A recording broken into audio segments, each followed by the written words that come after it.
ਕਹੋ ਟਲ ਗੁਰ ਸੇਵੀਐ, ਅਹਨਿਸ ਸਹਿਜ ਸੁਪਾਏ।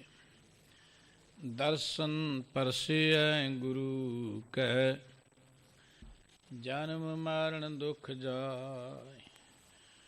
ਹੋਵੈ ਸਿਵਤ ਖਸਾਮੰਦੀ, ਨੂਰ ਅਰਸੋਂ ਕੁਰਸੋਂ ਝੱਟੀਐ। ਤੁਧ ਡਿਠੈ ਸੱਚੇ ਪਾਤਸ਼ਾਹ, ਮਲ ਜਨਮ ਜਨਮ ਦੀ ਕੱਟੀਐ। ਸੱਜਣ ਸੱਚਾ ਪਾਤਸ਼ਾਹ, ਸਿਰ ਸਾਹਾਂ ਦੇ ਸਾਹ। ਜਿਸ ਪਾਸ ਬੈਠਿਆ ਸੋਹੀਐ, ਸਭਨਾਂ ਦਾ ਵੇਸਾਹ। ਜਿਸ ਪਾਸ ਬੈਠਿਆ ਸੋਹੀਐ, ਸਭਨਾਂ ਦਾ ਵੇਸਾਹ। ਵਾਹਿਗੁਰੂ ਜੀ ਪੈਰੋਂ ਮਹਿਲਾ ਪੰਜਵਾਂ। ਕੋਟ ਬਿਸ਼ਨ ਕੀਨੇ ਅਵਤਾਰ, ਕੋਟ ਬ੍ਰਹਮੰਡ ਜਾ ਕੇ ਧਰਮਸਾਲ। ਕੋਟ ਬਿਸ਼ਨ ਕੀਨੇ ਅਵਤਾਰ, ਕੋਟ ਬ੍ਰਹਮੰਡ ਜਾ ਕੇ ਧਰਮਸਾਲ।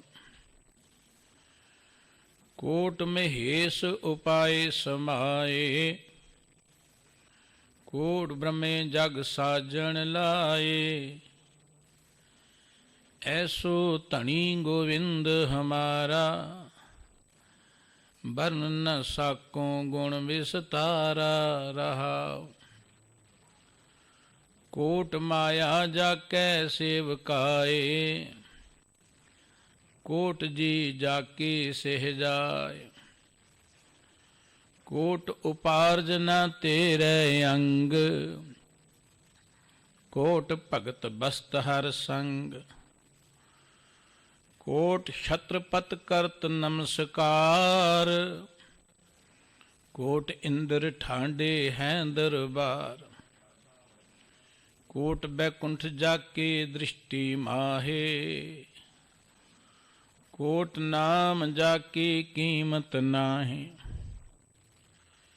ਕੋਟ ਪੂਰੀਅਤ ਹੈ ਜਾ ਕੈ ਨਾਦ, ਕੋਟ ਅਖਾਰੇ ਚਲਤ ਬਿਸਮਾਦ। ਕੋਟ ਸ਼ਗਤ ਸਿਵ ਆਗਿਆਕਾਰ, ਕੋਟ ਜੀ ਦੇਵੈ ਆਧਾਰ। ਕੋਟ ਤੀਰਥ ਜਾ ਕੇ ਚਰਨ ਮਜਾਰ, ਕੋਟ ਸ਼ਗਤ ਸ਼ਿਵ ਆਗਿਆਕਾਰ। ਕੋਟ ਜੀ ਦੇਵੈ ਆਧਾਰ, ਕੋਟ ਤੀਰਥ ਜਾ ਕੇ ਚਰਨ ਮਜਾਰ। ਕੋਟ ਪਵਿੱਤਰ ਜਪਤ ਨਾਮ ਚਾਰ, ਕੋਟ ਪੁਚਾਰੀ ਕਰਤੇ ਪੂਜਾ। ਕੋਟ ਵਿਸਥਾਰਨ ਅਵਰ ਨ ਦੂਜਾ, ਕੋਟ ਮਹਿਮਾ ਜਾ ਕੀ ਨਿਰਮਲ ਹੰਸ। ਕੋਟ ਉਸਤਤ ਜਾ ਕੀ ਕਰਤ ਬ੍ਰਹਮੰਸ। ਕੋਟ ਪਰਲੋ ਓਪਤ ਨਿਮਖ ਮਾਹੇ, ਕੋਟ ਗੁਣਾ ਤੇਰੇ ਗਣੇ ਨਾ ਜਾਹੇ। ਕੋਟ ਗਿਆਨੀ ਕਥਹਿ ਗਿਆਨ, ਕੋਟ ਧਿਆਨੀ ਧਰਤ ਧਿਆਨ। ਕੋਟ ਤਪੀਸਰ ਤਪ ਹੀ ਕਰਤੇ, ਕੋਟ ਮਨੀਸਰ ਮੋਨ ਮੈਂ ਰਹਤੇ। ਅਵਗਤ ਨਾਥ ਅਗੋਚਰ ਸੁਆਮੀ, ਪੂਰ ਰਿਆ ਖਟ ਅੰਤਰ ਜਾਮੀ। ਜਦ ਕਤ ਦੇਖੋ ਤੇਰਾ ਵਾਸਾ, ਨਾਨਕ ਕਉ ਗੁਰ ਕੀਓ ਪਰਗਾਸਾ। ਅਵਗਤ ਨਾਥ ਅਗੋਚਰ ਸੁਆਮੀ, ਪੂਰ ਰਿਆ ਘਟ ਅੰਤਰ ਜਾਮੀ। ਜਤ ਕਤ ਦੇਖੋ ਤੇਰਾ ਵਾਸਾ, ਨਾਨਕ ਕਉ ਗੁਰ ਕੀਓ ਪਰਗਾਸਾ। ਵਾਹਿਗੁਰੂ ਜੀ ਕਾ ਖਾਲਸਾ, ਵਾਹਿਗੁਰੂ ਜੀ ਕੀ ਫਤਿਹ। ਧੰਨ ਸਾਹਿਬ ਸ੍ਰੀ ਗੁਰੂ ਗ੍ਰੰਥ ਸਾਹਿਬ ਜੀ ਮਹਾਰਾਜ ਦੀ ਪਾਵਨ ਪਵਿੱਤਰ ਹਜ਼ੂਰੀ ਵਿੱਚ ਸੁਭਾਈਮਾਨ ਪਰਮ ਸਤਿਕਾਰਯੋਗ ਗੁਰੂ ਰੂਪ ਖਾਲਸਾ ਸਾਧ ਸੰਗਤ ਜੀਓ, ਵਾਹਿਗੁਰੂ ਜੀ ਦੀ ਅਪਾਰ ਬਖਸ਼ਿਸ਼ ਸਦਕਾ ਅੰਮ੍ਰਿਤ ਵੇਲੇ ਗਰੀਬ ਨਿਵਾਸ ਸਤਿਗੁਰੂ ਜੀ ਦੀ ਪਾਵਨ ਹਜ਼ੂਰੀ ਦਾ ਆਨੰਦ ਮਾਣਨ ਦਾ ਸੁਭਾਗ ਪ੍ਰਾਪਤ ਹੋਇਆ ਹੈ। ਪਾਵਨ ਗੁਰਬਾਣੀ ਦਾ ਕੀਰਤਨ ਗੁਰੂ ਕੇ ਕੀਰਤਨੀਆਂ ਨੇ ਆਪ ਜੀ ਨੂੰ ਸੁਣਾਇਆ। ਸਤਿਗੁਰੂ ਜੀ ਦੀ ਪਾਵਨ ਬਾਣੀ ਦੀ ਵਿਚਾਰ ਜੋ ਆਪ ਜੀ ਹਰ ਰੋਜ਼ ਬੜੇ ਪਿਆਰ ਦੇ ਨਾਲ ਸਰਵਣ ਕਰਦੇ ਹੋ, ਉਸ ਦੇ ਨਾਲ ਸੰਬੰਧਿਤ ਗੁਰੂ ਕੇ ਇਹ ਪਾਵਨ ਅਮੋਲ ਬਚਨ ਭੈਰੋਂ ਰਾਗ ਵਿੱਚੋਂ ਆਪ ਜੀ ਸਰਵਣ ਕਰ ਰਹੇ ਸੀ। ਇਹ ਪਵਿੱਤਰ ਮੁੱਖ ਵਾਕ ਗੁਰੂ ਅਰਜਨ ਦੇਵ ਜੀ ਮਹਾਰਾਜ ਦਾ ਬਖਸ਼ਿਸ਼ ਕੀਤਾ ਹੋਇਆ ਹੈ, ਜਿਸ ਅੰਦਰ ਸਤਿਗੁਰੂ ਜੀ ਨੇ ਉਸ ਪਰਮ ਪਿਤਾ ਵਾਹਿਗੁਰੂ ਜੀ ਦੀ ਸਿਫਤ ਸਲਾਹ ਬਿਆਨ ਕੀਤੀ ਹੈ ਕਿ ਐਸੋ ਧਣੀ ਗੋਬਿੰਦ ਹਮਾਰਾ।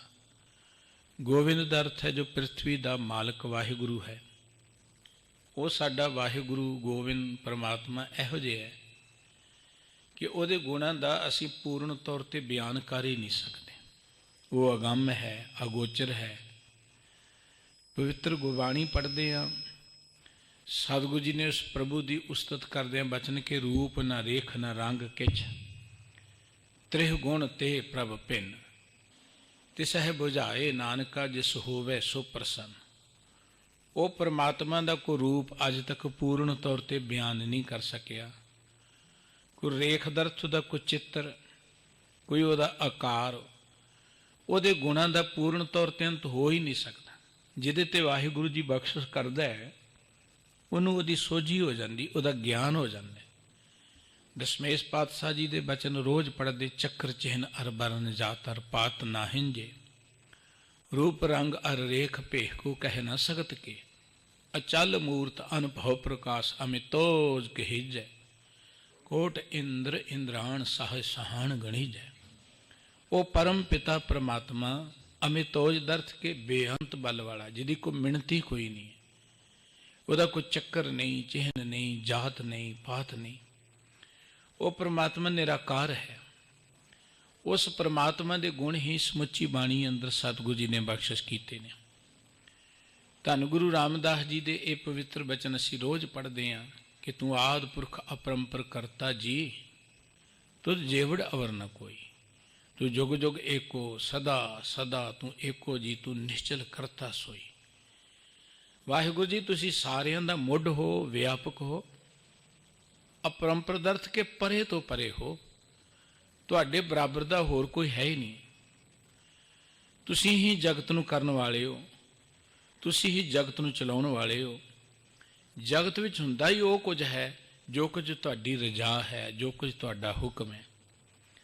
ਸਤਿਗੁਰੂ ਨਾਨਕ ਸਾਹਿਬ ਜੀ ਕਹਿੰਦੇ ਕਿ ਜਿਸ ਵੀ ਪੱਖ ਤੋਂ ਤੁਸੀਂ ਕਹੋਗੇ, ਤੁਸੀਂ ਕਿਸੇ ਵੀ ਪੱਖ ਤੋਂ ਪਰਮਾਤਮਾ ਦਾ ਅੰਤ ਨਹੀਂ ਪਾ ਸਕਦੇ। ਅੰਤ ਨ ਸਿਵਤੀ ਕਹਿਣ ਨਾ ਅੰਤ, ਅੰਤ ਨ ਕਰਨੇ ਦੇਣ ਨਾ ਅੰਤ। ਕਰਨ ਦਾ ਅਰਥ ਕਿ ਉਹਦੇ ਕੰਮਾਂ ਦਾ ਅੰਤ ਕੋਈ ਨਹੀਂ ਹੈ। ਜੋ ਉਹ ਦਾਤਾਂ ਦੇ ਰਿਹਾ ਉਹਦਾ ਅੰਤ ਕੋਈ ਨਹੀਂ ਹੈ। ਅੰਤ ਨ ਕਰਨੇ ਦੇਣ ਨਾ ਅੰਤ, ਅੰਤ ਨ ਜਾਪੇ ਕਿਆ ਮਨ ਮੰਤ। ਕੋਈ ਅੱਜ ਤੱਕ ਇਹ ਨਹੀਂ ਦੱਸ ਸਕਦਾ ਕਿ ਪਰਮਾਤਮਾ ਦੀ ਮਰਜ਼ੀ ਕੀ ਹੈ, ਉਹਨੇ ਕੀ ਕਰਨਾ ਹੈ, ਇਹ ਨਹੀਂ ਕੋਈ ਦੱਸ ਸਕਦਾ। ਅੰਤ ਨ ਜਾਪੇ ਕੀਤਾ ਆਕਾਰ। ਆ ਜੋ ਵਾਹਿਗੁਰੂ ਜੀ ਨੇ ਰਚਨਾ ਬਣਾਈ ਹੈ ਨਾ, ਇਹਦਾ ਹੀ ਕੋਈ ਅੰਤ ਨਹੀਂ ਹੈ। ਅੰਤ ਨ ਜਾਪੇ ਪਾਰਾਵਾਰ, ਅੰਤ ਕਾਰਨ ਕੀਤੇ ਬਿਲ ਲਾਏ, ਤਾਂ ਕਿ ਅੰਤ ਨ ਪਾਏ ਜਾਏ। ਬਹੁਤ ਲੋਕ ਨੇ ਜਿਨ੍ਹਾਂ ਨੇ ਯਤਨ ਕੀਤਾ ਕਿ ਪਰਮਾਤਮਾ ਦਾ ਕੋਈ ਅਸੀਂ ਅੰਤ ਪਾ ਲਈਏ, ਪਰਮਾਤਮਾ ਦਾ ਕੋਈ ਅੰਦਾਜ਼ਾ ਲਗਾ ਲਈਏ, ਪਰ ਕੋਈ ਅੱਜ ਤੱਕ ਪਰਮਾਤਮਾ ਦਾ ਅੰਤ ਨਹੀਂ ਪਾ ਸਕਿਆ। ਸਤਿਗੁਰੂ ਸਾਹਿਬ ਜੀ ਕਹਿੰਦੇ ਕਿਸੇ ਵੀ ਪੱਖ ਤੋਂ, ਹਾਂ, ਜਿਉਂ-ਜਿਉਂ ਮਨੁੱਖ ਪਰਮਾਤਮਾ ਦੇ ਪਿਆਰ ਵਿੱਚ ਜੁੜਦਾ ਹੈ, ਜਿਉਂ-ਜਿਉਂ ਮਨੁੱਖ ਪਰਮਾਤਮਾ ਦੀ ਸਿਫਤ ਸਲਾਹ ਕਰਦਾ ਹੈ, ਤਿਉਂ-ਤਿਉਂ ਉਹਨੂੰ ਅੰਦਰੋਂ ਗਿਆਨ ਪ੍ਰਾਪਤ ਹੁੰਦਾ ਹੈ। ਵਾਹਿਗੁਰੂ ਜੀ ਦੇ ਪਿਆਰ 'ਚ ਜੁੜ ਕੇ ਗਿਆਨਵਾਨ ਹੋਇਆ ਮਨੁੱਖ ਇਹ ਗੱਲ ਜਾਣ ਲੈਂਦਾ ਹੈ ਕਿ ਇਹ ਵਾਹਿਗੁਰੂ ਜੀ ਦੀ ਜਿਹੜੀ ਰਚਨਾ ਹੈ, ਇੱਥੇ ਕੇਤੇ ਪੌਣ ਪਾਣੀ ਬੈਸੰਤਰ, ਕੇਤੇ ਕਾਨ ਵੇਸ, ਕੇਤੇ ਬਰਮੇ ਘਾੜਤ ਘੜੀਏ ਰੂਪ ਰੰਗ ਕੇ ਵੇਸ, ਕੇਤੇ ਅਸੋਤੀ ਸੇਵਕ, ਕੇਤੇ ਨਾਨਕ ਅੰਤਨੰਦ। ਇੱਥੇ ਤੇ ਵਾਹਿਗੁਰੂ ਜੀ ਨੇ ਪਤਾ ਨਹੀਂ ਕਿੰਨੀਆਂ ਕੁ ਹਵਾਵਾਂ ਬਣਾਈਆਂ ਨੇ, ਕਿੰਨੇ ਕੁ ਕਾਨ ਮਹੇਸ਼ ਬਣਾਏ ਨੇ, ਕਿੰਨੇ ਬਰਮੇ ਬਣਾਏ ਨੇ। ਵਾਹਿਗੁਰੂ ਜੀ ਦੀ ਇਹ ਰਚਨਾ ਅਨੰਤ ਹੈ। ਵਾਹਿਗੁਰੂ ਜੀ ਆਪ ਬੇਅੰਤ ਹੈ। ਵਾਹਿਗੁਰੂ ਜੀ ਨੇ ਜੋ ਕੁਝ ਬਣਾਇਆ ਉਹ ਬੇਅੰਤ ਹੈ। ਧੰਨ ਗੁਰੂ ਅਰਜਨ ਦੇਵ ਜੀ ਮਹਾਰਾਜ ਅਜਿਹੇ ਉਸ ਮਾਲਕ ਵਾਹਿਗੁਰੂ ਜੀ ਦੇ ਗੁਣਾਂ ਦੀ ਚਰਚਾ ਕਰਕੇ ਸਾਨੂੰ ਇਹ ਗਿਆਨ ਦੇ ਰਹੇ ਨੇ ਕਿ ਜਦੋਂ ਕੋਈ ਮਨੁੱਖ ਗੁਰੂ ਕੀ ਸਰਣ ਸੰਗਤ ਵਿੱਚ ਆਉਂਦਾ ਹੈ, ਜਦੋਂ ਕੋਈ ਮਨੁੱਖ ਗੁਰੂ ਕੇ ਬਚਨਾਂ ਨੂੰ ਆਪਣੀ ਜ਼ਿੰਦਗੀ ਅੰਦਰ ਕਮਾਉਣ ਲੱਗਦਾ ਹੈ, ਉਦੋਂ ਉਸ ਨੂੰ ਪਤਾ ਲੱਗਦਾ ਹੈ ਕਿ ਪਰਮਾਤਮਾ ਬੇਅੰਤ ਹੈ, ਪਰਮਾਤਮਾ ਦਾ ਕੋਈ ਅੰਤ ਨਹੀਂ ਪਾ ਸਕਦਾ। ਜਿਨ੍ਹਾਂ ਲੋਕਾਂ ਨੇ ਵੀ ਯਤਨ ਕੀਤਾ ਨਾ ਕਿ ਅਸੀਂ ਪਰਮਾਤਮਾ ਦਾ ਅੰਤ ਪਾ ਲਵਾਂਗੇ, ਉਹ ਗਿਆਨ ਤੋਂ ਹੀਣੇ ਲੋਕ ਨੇ, ਉਹਨਾਂ ਨੂੰ ਸੋਝੀ ਨਹੀਂ ਹੈ ਪਰਮਾਤਮਾ ਬਾਰੇ। ਮਨੁੱਖ ਦੀ ਜਿੰਨੀ ਆਪਣੀ ਮੱਤ ਹੈ ਨਾ, ਉਹਦੇ ਅਨੁਸਾਰ ਹੀ ਉਹਨੇ ਪਰਮਾਤਮਾ ਬਾਰੇ ਕਹਿਣਾ ਸ਼ੁਰੂ ਕਰਤਾ, ਉਹ ਜਿਹਾ ਉਹਨੇ ਪਰਮਾਤਮਾ ਬਣਾ ਲਿਆ। ਮਨੁੱਖ ਨੇ ਪਰਮਾਤਮਾ ਆਪਣੀ ਮਰਜ਼ੀ ਦਾ ਬਣਾ ਲਿਆ। ਤੁਸੀਂ ਧਰਮਾਂ ਦੀ ਦੁਨੀਆ 'ਚ ਦੇਖਦੇ ਆ, ਰੱਬ ਦੇ ਬਾਰੇ ਕਿੰਨੀਆਂ ਕਥਾ ਕਹਾਣੀਆਂ ਪ੍ਰਚਲਿਤ ਨੇ। ਰੱਬ ਨਾਰਾਜ਼ ਹੋ ਜਾਏਗਾ, ਰੱਬ ਗੁੱਸੇ ਹੋ ਜਾਏਗਾ, ਰੱਬ ਐਦਾਂ ਮਿਲੇਗਾ, ਰੱਬ ਐਸ ਰੂਪ ਵਿੱਚ ਮਿਲੇਗਾ। ਇਹ ਸਭ ਮਨੁੱਖ ਦੀ ਜਿਹੋ ਜਿਹੀ ਬੁੱਧ ਹੈ ਉਸ ਅਨੁਸਾਰ ਉਸਨੇ ਵਰਣਨ ਕਰ ਦਿੱਤਾ, ਪਰ ਇਹ ਕੋਈ ਅੰਤ ਨਹੀਂ ਹੈ। ਪਰਮਾਤਮਾ ਬੇਅੰਤ ਹੈ। ਸਤਿਗੁਰੂ ਸਾਹਿਬ ਜੀ ਉਸ ਅਪਰ ਅਪਾਰ ਬੇਅੰਤ ਵਾਹਿਗੁਰੂ ਜੀ ਦੀ ਸਿਫਤ ਸਲਾਹ ਕਰਦੇ ਆ। ਜੋ ਗੁਣ ਉਸ ਵਾਹਿਗੁਰੂ ਜੀ ਦੀ ਰਚਨਾ ਬਾਰੇ, ਵਾਹਿਗੁਰੂ ਜੀ ਬਾਰੇ ਦੱਸ ਕੇ ਸਾਨੂੰ ਵੀ ਗਿਆਨ ਬਖਸ਼ ਰਹੇ ਨੇ ਕਿ ਉਹ ਆਪਾਂ ਗੁਰੂ ਰਾਹੀਂ ਉਸ ਪਰਮ ਪਿਤਾ ਪਰਮਾਤਮਾ ਦੇ ਪਿਆਰ ਵਿੱਚ ਜੁੜੀਏ। ਸਤਿਗੁਰੂ ਜੀ ਦੇ ਇਹ ਬਚਨ ਸਰਵਣ ਕਰਨ ਦੇ ਲਈ ਮਨ ਬਿਰਤੀਆਂ ਗੁਰੂ ਚਰਨਾਂ ਨਾਲ ਜੋੜਦੇ ਹਾਂ। ਮੁਖ ਤੋਂ ਸਾਰੇ ਹੀ ਉਚਾਰਨ ਕਰੀਏ ਜੀ, ਸਤਨਾਮ ਸ੍ਰੀ ਵਾਹਿਗੁਰੂ ਸਾਹਿਬ ਜੀ। ਪੈਰੋਂ ਮਹਿਲਾ ਪੰਜਵਾਂ, ਕੋਟ ਬਿਸ਼ਨ ਕੀਨੇ ਅਵਤਾਰ। ਧੰਨ ਗੁਰੂ ਅਰਜਨ ਦੇਵ ਜੀ ਦੇ ਇਹ ਪਾਵਨ ਬਚਨ ਸ੍ਰੀ ਗੁਰੂ ਗ੍ਰੰਥ ਸਾਹਿਬ ਜੀ ਦੇ ਪਵਿੱਤਰ ਅੰਕ 1156 ਤੇ ਸੁਭਾਈਮਾਨ ਨੇ। ਗੁਰਦੇਵ ਨੇ ਮੁੱਖ ਵਾਕ ਦੇ ਜੋ ਕੇਂਦਰੀ ਬਚਨ ਨੇ ਉੱਥੇ ਬਖਸ਼ਿਸ਼ ਕੀਤੀ ਕਿ ਐਸੋ ਧਣੀ ਗੋਵਿੰਦ ਹਮਾਰਾ। ਗੋਵਿੰਦ ਮੈਣਾ ਪ੍ਰਿਥਵੀ ਦਾ ਜੋ ਮਾਲਕ ਹੈ, ਧਣੀ ਮੈਣਾ ਸਾਡਾ ਖਸਮ ਮਾਲਕ ਹੈ ਜੋ, ਉਹ ਭਈ ਇਹੋ ਜਿਹਾ ਹੈ। ਵਰਨ ਨਾ ਸਾਕੋਂ ਗੁਣ ਵਿਸਥਾਰਾ। ਉਹਦੇ ਜਿਹੜੇ ਗੁਣ ਬੇਅੰਤ ਨੇ, ਜੋ ਉਹਦਾ ਪਸਾਰਾ ਹੈ, ਉਹਨੂੰ ਮੈਂ ਬਿਆਨ ਹੀ ਨਹੀਂ ਕਰ ਸਕਦਾ। ਇਹੋ ਜਿਹਾ ਸਾਡਾ ਪਰਮਾਤਮਾ ਹੈ। ਕਿੰਨੀ ਕੁ ਵੱਡੀ ਉਹਦੀ ਸਮਰੱਥਾ ਹੈ, ਉਹਨੂੰ ਕੋਈ ਪੂਰਨ ਤੌਰ 'ਤੇ ਜਾਣ ਨਹੀਂ ਸਕਦਾ। ਸਤਿਗੁਰੂ ਜੀ ਉਸ ਵਾਹਿਗੁਰੂ ਜੀ ਅਨੰਤਤਾ ਦਾ ਜ਼ਿਕਰ ਕਰਦਿਆਂ ਕਹਿੰਦੇ ਨੇ ਕਿ ਕੋਟ ਬਿਸ਼ਨ ਕੀਨੇ ਅਵਤਾਰ। ਹਿੰਦੂ ਮਤ ਦੇ ਅੰਦਰ, ਹਿੰਦੂ ਫਲਸਫੇ ਦੇ ਅੰਦਰ ਮਹਾਂਪੁਰਖਾਂ ਨੇ, ਵਿਦਵਾਨਾਂ ਨੇ ਜਾਂ ਸ਼ਰਧਾਲੂਆਂ ਨੇ ਇਹ ਮੰਨਿਆ ਕਿ ਪਰਮਾਤਮਾ ਦੀਆਂ 3 ਤਾਕਤਾਂ ਨੇ। ਬ੍ਰਹਮਾ ਹੈ, ਵਿਸ਼ਨੂੰ ਹੈ, ਸ਼ਿਵ ਜੀ ਹੈ। ਬ੍ਰਹਮਾ ਜਗਤ ਨੂੰ ਪੈਦਾ ਕਰਦੇ ਨੇ, ਵਿਸ਼ਨੂੰ ਜਗਤ ਨੂੰ ਪਾਲਦੇ ਨੇ, ਤੇ ਸ਼ਿਵ ਜੀ ਇਹਨੂੰ ਲੈ ਕਰਦੇ ਨੇ। ਇਹ ਉਹਨਾਂ ਦੀ ਆਪਣੀ ਵਿਚਾਰਧਾਰਾ ਹੈ। ਸਤਿਗੁਰੂ ਸ੍ਰੀ ਗੁਰੂ ਗ੍ਰੰਥ ਸਾਹਿਬ ਜੀ ਕਹਿੰਦੇ ਨੇ ਕਿ ਜਿਉਂ-ਜਿਉਂ ਤੁਸੀਂ ਪਰਮਾਤਮਾ ਦੇ ਪਿਆਰ ਵਿੱਚ ਜੁੜੋਗੇ, ਤੁਸੀਂ ਕੀ ਦੇਖੋਗੇ? ਕੋਟ ਬਿਸ਼ਨ ਕੀਨੇ ਅਵਤਾਰ। ਪਰਮਾਤਮਾ ਨੇ ਤੇ ਕਰੋੜਾਂ ਹੀ ਵਿਸ਼ਨੂੰ ਦੇ ਅਵਤਾਰ ਬਣਾਏ ਨੇ। ਸਤਿਗੁਰੂ ਜੀ ਦੇ ਇੱਕ ਤਾਂ ਤੇ ਪਾਵਨ ਪਵਿੱਤਰ ਬਚਨ ਨੇ ਕਿ ਏਕ शिव ਭਏ ਏਕ ਗਏ ਏਕ ਫਿਰ ਗਏ। ਰਾਮਚੰਦਰ ਕ੍ਰਿਸ਼ਨ ਕੇ ਅਵਤਾਰ ਵੀ ਅਨੇਕ ਹੈ। ਕਈ ਵਾਰੀ शिव ਆਏ, ਕਈ ਉਹਨਾਂ ਦੇ ਅਵਤਾਰ ਨੇ, ਕਈ ਵਿਸ਼ਨੂੰ ਨੇ। ਦਰਅਸਲ ਪਰਮਾਤਮਾ ਤਾਂ ਇੱਕ ਹੈ। ਉਹ ਵਾਹਿਗੁਰੂ ਜੀ, ਪ੍ਰਭੂ, ਈਸ਼ਵਰ, ਉਹਨੂੰ ਕੁਝ ਵੀ ਕਹਿ ਲਈਏ, ਇਹ ਆਪੋ ਆਪਣੀ ਬੋਲੀ ਅਨੁਸਾਰ ਉਹਦੇ ਨਾਮ ਰੱਬੀ ਪਿਆਰਿਆਂ ਨੇ ਰੱਖੇ ਨੇ। ਪਰਮਾਤਮਾ ਨਿਰੋਲ ਇੱਕ ਹੈ। ਇਹ ਪਰਮਾਤਮਾ ਦੇ ਹੁਕਮ 'ਚ ਪੈਦਾ ਕੀਤੀਆਂ ਹੋਈਆਂ ਸ਼ਕਤੀਆਂ ਨੇ। ਵਿਸ਼ਨੂੰ ਜੀ ਦੇ ਬਾਰੇ ਇਹ ਧਾਰਨਾ ਹੈ ਕਿ ਉਹ ਪ੍ਰਤਪਾਲਨਾ ਕਰਦੇ ਨੇ, ਰਿਜ਼ਕ ਦਿੰਦੇ ਨੇ। ਹੁਣ ਧਰਤੀ ਦੇ ਉੱਪਰ ਬੇਅੰਤ ਲੋਕ ਨੇ ਜਿਹੜੇ ਦੂਸਰਿਆਂ ਨੂੰ ਰੋਟੀ ਦੇ ਰਹੇ ਨੇ। ਇਹ ਕਹਿ ਲਓ ਕਿ ਵੀ ਸਭ ਅਵਤਾਰ ਹੀ ਨੇ। ਕੋਟ ਵਿਸ਼ਨ ਕੀਨੇ ਅਵਤਾਰ। परमात्मा ने इस सृष्टि अंदर करोड़ा ही विष्णु पैदा किए, उहदे अवतार पैदा किए। कोट ब्रह्मंड जाके धर्मशाल, ब्रह्मंड दे अंदर करोड़ा ब्रह्मंड ने, इस ब्रह्मंड दे अंदर करोड़ा ही वाहिगुरु जी दियां धर्मशाला ने। धर्मशाला दा अर्थ जिवें ये धरती है, राती रुती थिती वार पाउण पानी अग्नि पाताल ते फिर धरती थाप रखी धर्मशाल। जिवें ये धरती धर्मशाल है, समुचे ब्रह्मांड दे अंदर परमात्मा ने करोड़ा ही इहो जिहियां धरतियां बनाईयां ने। एक धरती नहीं है कोई, करोड़ा धरतियां ने। कोट महेश उपाए समाए, करोड़ा महेश पैदा कीते ने। जपजी साहिब जी विच आपां रोज पढ़दे केते कान महेश, किन्ने को कान महेश ने, अंत ही कोई नहीं है। वाहिगुरु जी ने कई पैदा किए, कई समा गए चले गए। कोट ब्रह्मे जग साजन लाए, करोड़ा ही ब्रह्मा ने।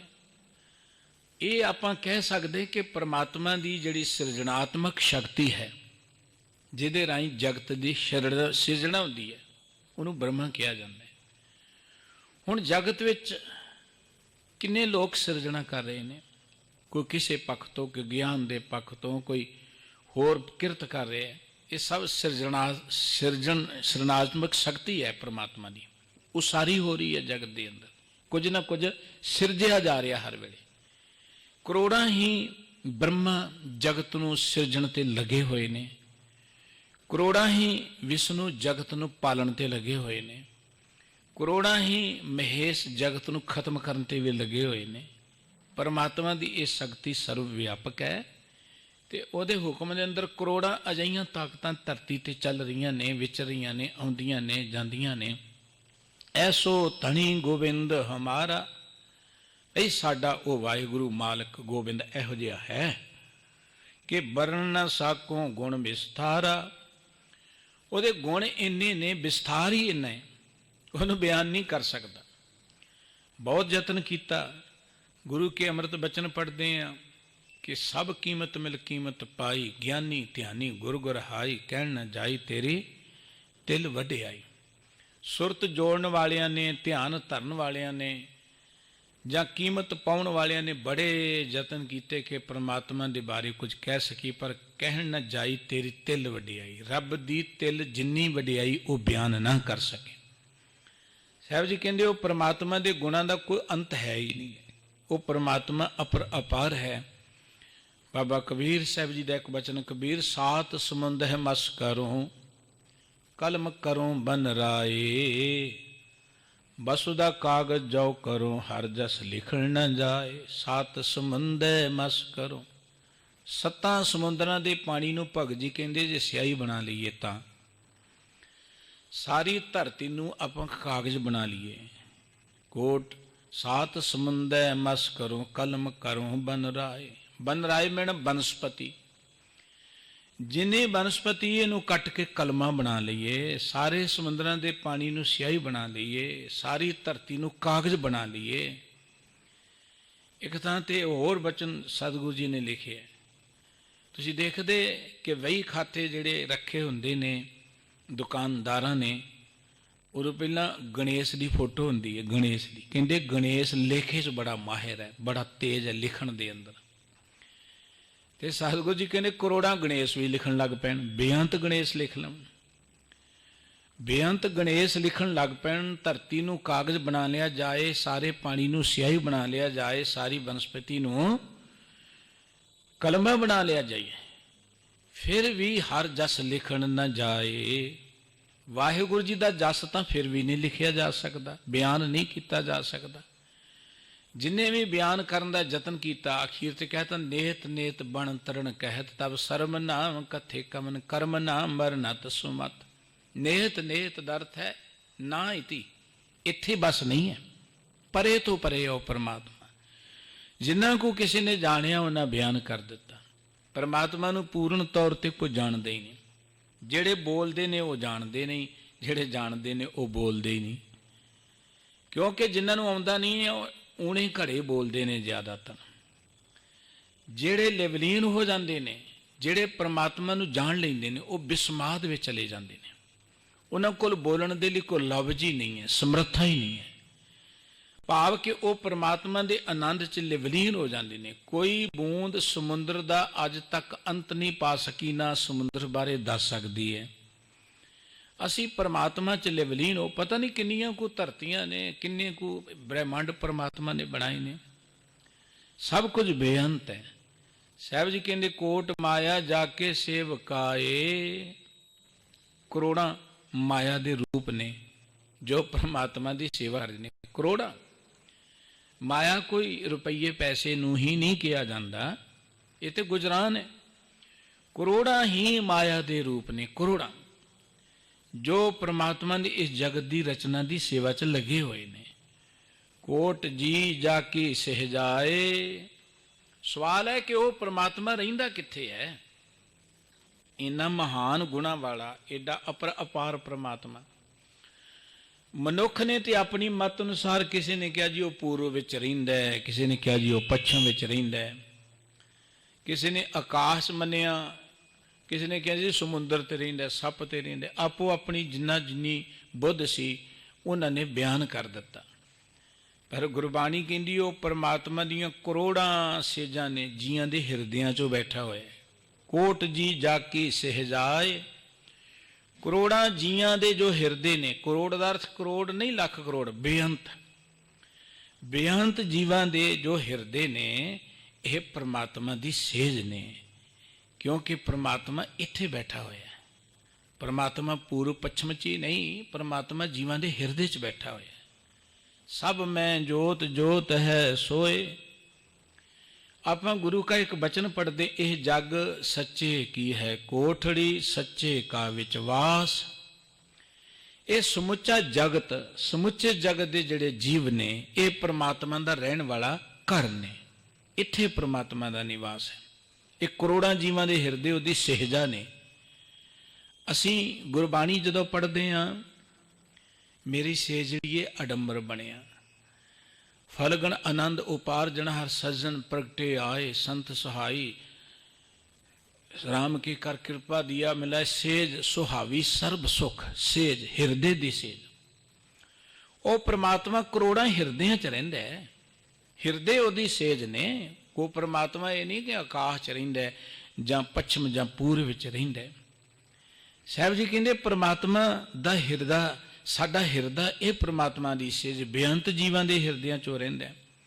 ਕੋਟ ਉਪਾਰਜਨਾ ਤੇਰੇ ਅੰਗ। ਵਾਹਿਗੁਰੂ ਜੀ ਨੇ ਕਰੋੜਾਂ ਜੀਵ ਪੈਦਾ ਕੀਤੇ ਨੇ। ਉਪਾਰਜਨਾ, ਉਤਪਤੀ ਕੀਤੀ ਪ੍ਰਮਾਤਮਾ ਨੇ, ਬੇਅੰਤ। ਇਹ ਸਭ ਪ੍ਰਮਾਤਮਾ ਦਾ ਅੰਗ ਨੇ। ਕੋਟ ਭਗਤ ਬਸਤ ਹਰ ਸੰਗ। ਅਨੰਤ ਭਗਤ ਨੇ ਪ੍ਰਮਾਤਮਾ ਦੀ। ਮਨੁੱਖ ਦੀ ਆਪਣੀ ਦ੍ਰਿਸ਼ਟੀ ਹੈ ਕਿ ਉਹਨੇ ਜਗਤ ਨੂੰ ਕਿਸ ਤਰ੍ਹਾਂ ਦਾ ਦੇਖਣਾ ਹੈ। ਇਹ ਹਰ ਮਨੁੱਖ ਦੀ ਦੁਨੀਆ ਵੱਖਰੀ ਵੱਖਰੀ ਹੈ। ਹਰ ਮਨੁੱਖ ਦੀ ਦੁਨੀਆ ਵੱਖਰੀ ਵੱਖਰੀ ਹੈ। ਕੋਈ ਕਹੇਗਾ ਜੀ ਦੁਨੀਆ ਬੜੀ ਮਾੜੀ ਹੈ, ਬਸ ਭ੍ਰਿਸ਼ਟਾਚਾਰ ਹੀ ਵਾਪਰਿਆ ਹੋਇਆ। ਕੋਈ ਕਹੇਗਾ ਜੀ ਦੁਨੀਆ ਦੇ ਅੰਦਰ ਚੋਰੀ ਠੱਗੀ ਬੜੀ ਹੈ। ਕੋਈ ਉਹ ਵੀ ਨੇ ਜਿਹੜੇ ਕਹਿੰਦੇ ਸਭ ਗੋਬਿੰਦ ਹੈ, ਸਭ ਗੋਬਿੰਦ ਹੈ, ਗੋਬਿੰਦ ਬਿਨ ਨਹੀਂ ਕੋਈ। ਇਹ ਤੇ ਤੁਹਾਡਾ ਆਪਣੇ ਐਟੀਟਿਊਡ ਹੈ, ਤੁਹਾਡਾ ਦ੍ਰਿਸ਼ਟੀਕੋਣ ਹੈ ਕਿ ਤੁਸੀਂ ਕੀ ਦੇਖਣਾ ਚਾਹੁੰਦੇ ਹੋ, ਤੁਸੀਂ ਕੀ ਬਣਨਾ ਚਾਹੁੰਦੇ ਹੋ। ਜੇ ਤੁਹਾਡੇ ਅੰਦਰ ਰੱਬੀ ਪਿਆਰ ਹੈ, ਤੁਹਾਡੇ ਅੰਦਰ ਰੱਬੀ ਗੁਣ ਨੇ, ਤੁਸੀਂ ਜਿੱਧਰ ਜਾਓਗੇ ਤੁਹਾਨੂੰ ਰੱਬੀ ਗੁਣ ਹੀ ਨਜ਼ਰ ਆਉਣਗੇ। ਦੇਖੋ ਨਾ, ਜਿਸ ਵੀ ਬਿਰਤੀ ਦਾ ਬੰਦਾ ਹੋਏ ਉਸੇ ਬੰਨੇ ਲੱਗ ਜਾਂਦਾ ਹੈ। ਵਪਾਰੀ ਨੂੰ ਹਰ ਥਾਂ ਤੋਂ ਵਪਾਰ ਨਜ਼ਰ ਆਉਂਦਾ ਹੈ। ਵਪਾਰੀ ਜਿੱਥੇ ਜਾਏਗਾ ਉਹ ਆਪਣਾ ਵਪਾਰ ਲੱਭ ਲਏਗਾ, ਕਿਉਂਕਿ ਦੀ ਸੁਰਤ ਵਪਾਰ ਵਾਲੇ ਬੰਨੇ ਲੱਗੀ ਹੋਈ ਹੈ। ਪੁਜਾਰੀ ਨੂੰ ਹਰ ਥਾਂ ਤੇ ਪੂਜਾ ਹੀ ਲੱਭ ਜਾਏਗੀ। ਪੁਜਾਰੀ ਹਰ ਥਾਂ ਤੋਂ ਪੂਜਾ ਹੀ ਵਟੋਰਨਾ ਚਾਹੁੰਦਾ ਹੈ, ਉਹਦਾ ਧਿਆਨ ਪੂਜਾ 'ਚ ਲੱਗਾ ਹੋਇਆ। ਚੋਰ ਨੇ ਹਰ ਥਾਂ ਤੇ ਚੋਰੀ ਕਰਨੀ ਹੈ, ਉਹ ਭਾਵੇਂ ਧਰਮ ਸਥਾਨ ਤੇ ਚਲ ਜੇ, ਉਹ ਭਾਵੇਂ ਕਿਤੇ ਚਲ ਜੇ। ਤੁਸੀਂ ਦੇਖਦੇ ਕਹਿੰਦੇ ਜੀ ਮਨੁੱਖ ਬੜੀ ਤਰੱਕੀ ਕਰ ਗਿਆ, ਬੜੇ ਸਾਧਨ ਆ ਗਏ, ਬੈਂਕਾਂ ਆ ਗਈਆਂ, ATM ਆ ਗਿਆ, ਆਨਲਾਈਨ ਬੈਂਕਿੰਗ ਆ ਗਈ, ਤੇ ਚੋਰ ਉੱਥੇ ਵੀ ਤੇ ਹੈਗੇ ਨੇ। ਆਮ ਜੇਬਾਂ ਕੱਟਣ ਵਾਲੇ ਚੋਰ ਤਾਂ ਨਿੱਕੇ ਨਿੱਕੇ ਨੇ, ਉਹ ਤੇ ਕਾਬੂ ਆ ਜਾਂਦੇ ਨੇ। ਉਹਨਾਂ ਦਾ ਤੇ ਮਨ ਬੜਾ ਹੀ ਰਹਿਮ ਦਿਲ ਹੈ। ਇਹ ਜਿਹੜੇ ਚੋਰ ਨੇ ਜੇਬਾਂ ਕੱਟਣ ਵਾਲੇ, ਇਹ ਬੜੇ ਦਿਆਲੂ ਹੁੰਦੇ ਨੇ, ਇੰਨੇ ਮਾੜੇ ਨਹੀਂ, ਮਜਬੂਰੀ 'ਚ ਲੱਗਦੇ ਨੇ। ਇੱਧਰ ਮਜਬੂਰੀ 'ਚ ਕਿਤੇ ਕਿਤੇ ਉਹਨਾਂ ਦੀ ਨੈਤਿਕਤਾ ਦੇਖੋਗੇ ਆਮ ਸੰਤਾਂ ਤੋਂ ਅੱਗੇ ਚਲੀ ਜਾਂਦੀ ਹੈ। ਉਹ ਜੇ ਕਿਸੇ ਗਰੀਬ ਦੀ ਜੇਬ ਕੱਟ ਲੈਣਗੇ, ਸਾਰਿਆਂ ਦੀ ਨਹੀਂ ਗੱਲ, ਚੋਰ ਤੇ ਚੋਰ ਹੀ ਹੈ, ਪਰ ਉਹਨਾਂ 'ਚ ਕਈ ਇਹੋ ਜਿਹੇ ਨੈਤਿਕਤਾ ਵਾਲੇ ਨੇ, ਕਿਸੇ ਰੋਗੀ ਦੀ ਜੇਬ ਕੱਟ ਲੈਣਗੇ ਤੇ ਵਾਪਸ ਵੀ ਕਰ ਦੇਣਗੇ। ਲੇਕਿਨ ਜਿਹੜੇ ਆਨਲਾਈਨ ਚੋਰ ਬੈਠੇ ਨੇ ਉਹ ਤੇ ਵਾਪਸ ਨਹੀਂ ਕਰਦੇ। ਜਿਹੜੇ ਚਿੱਟੇ ਕੱਪੜਿਆਂ 'ਚ ਚੋਰ ਬੈਠੇ ਨੇ, ਜਿਹੜੇ ਵੱਡੇ ਵੱਡੇ ਰੁਤਬਿਆਂ ਤੇ ਮੁਲਕਾਂ ਦੇ ਵੱਡੇ ਵੱਡੇ ਚੋਰ ਬੈਠੇ ਨੇ, ਉਹ ਤੇ ਲੋਕਾਂ ਦਾ ਖੂਨ ਪੂਰਾ ਹੀ ਡਕਾਰ ਹੀ ਜਾਂਦੇ ਨੇ, ਪੀ ਜਾਂਦੇ ਨੇ। ਚੋਰ ਹਰ ਥਾਂ ਤੇ ਬੈਠਾ ਹੈ, ਜਿਹਦੀ ਬਿਰਤੀ ਚੋਰ ਦੀ ਹੈ ਉਹ ਹਰ ਥਾਂ ਤੇ ਚੋਰੀ ਕਰੇਗਾ।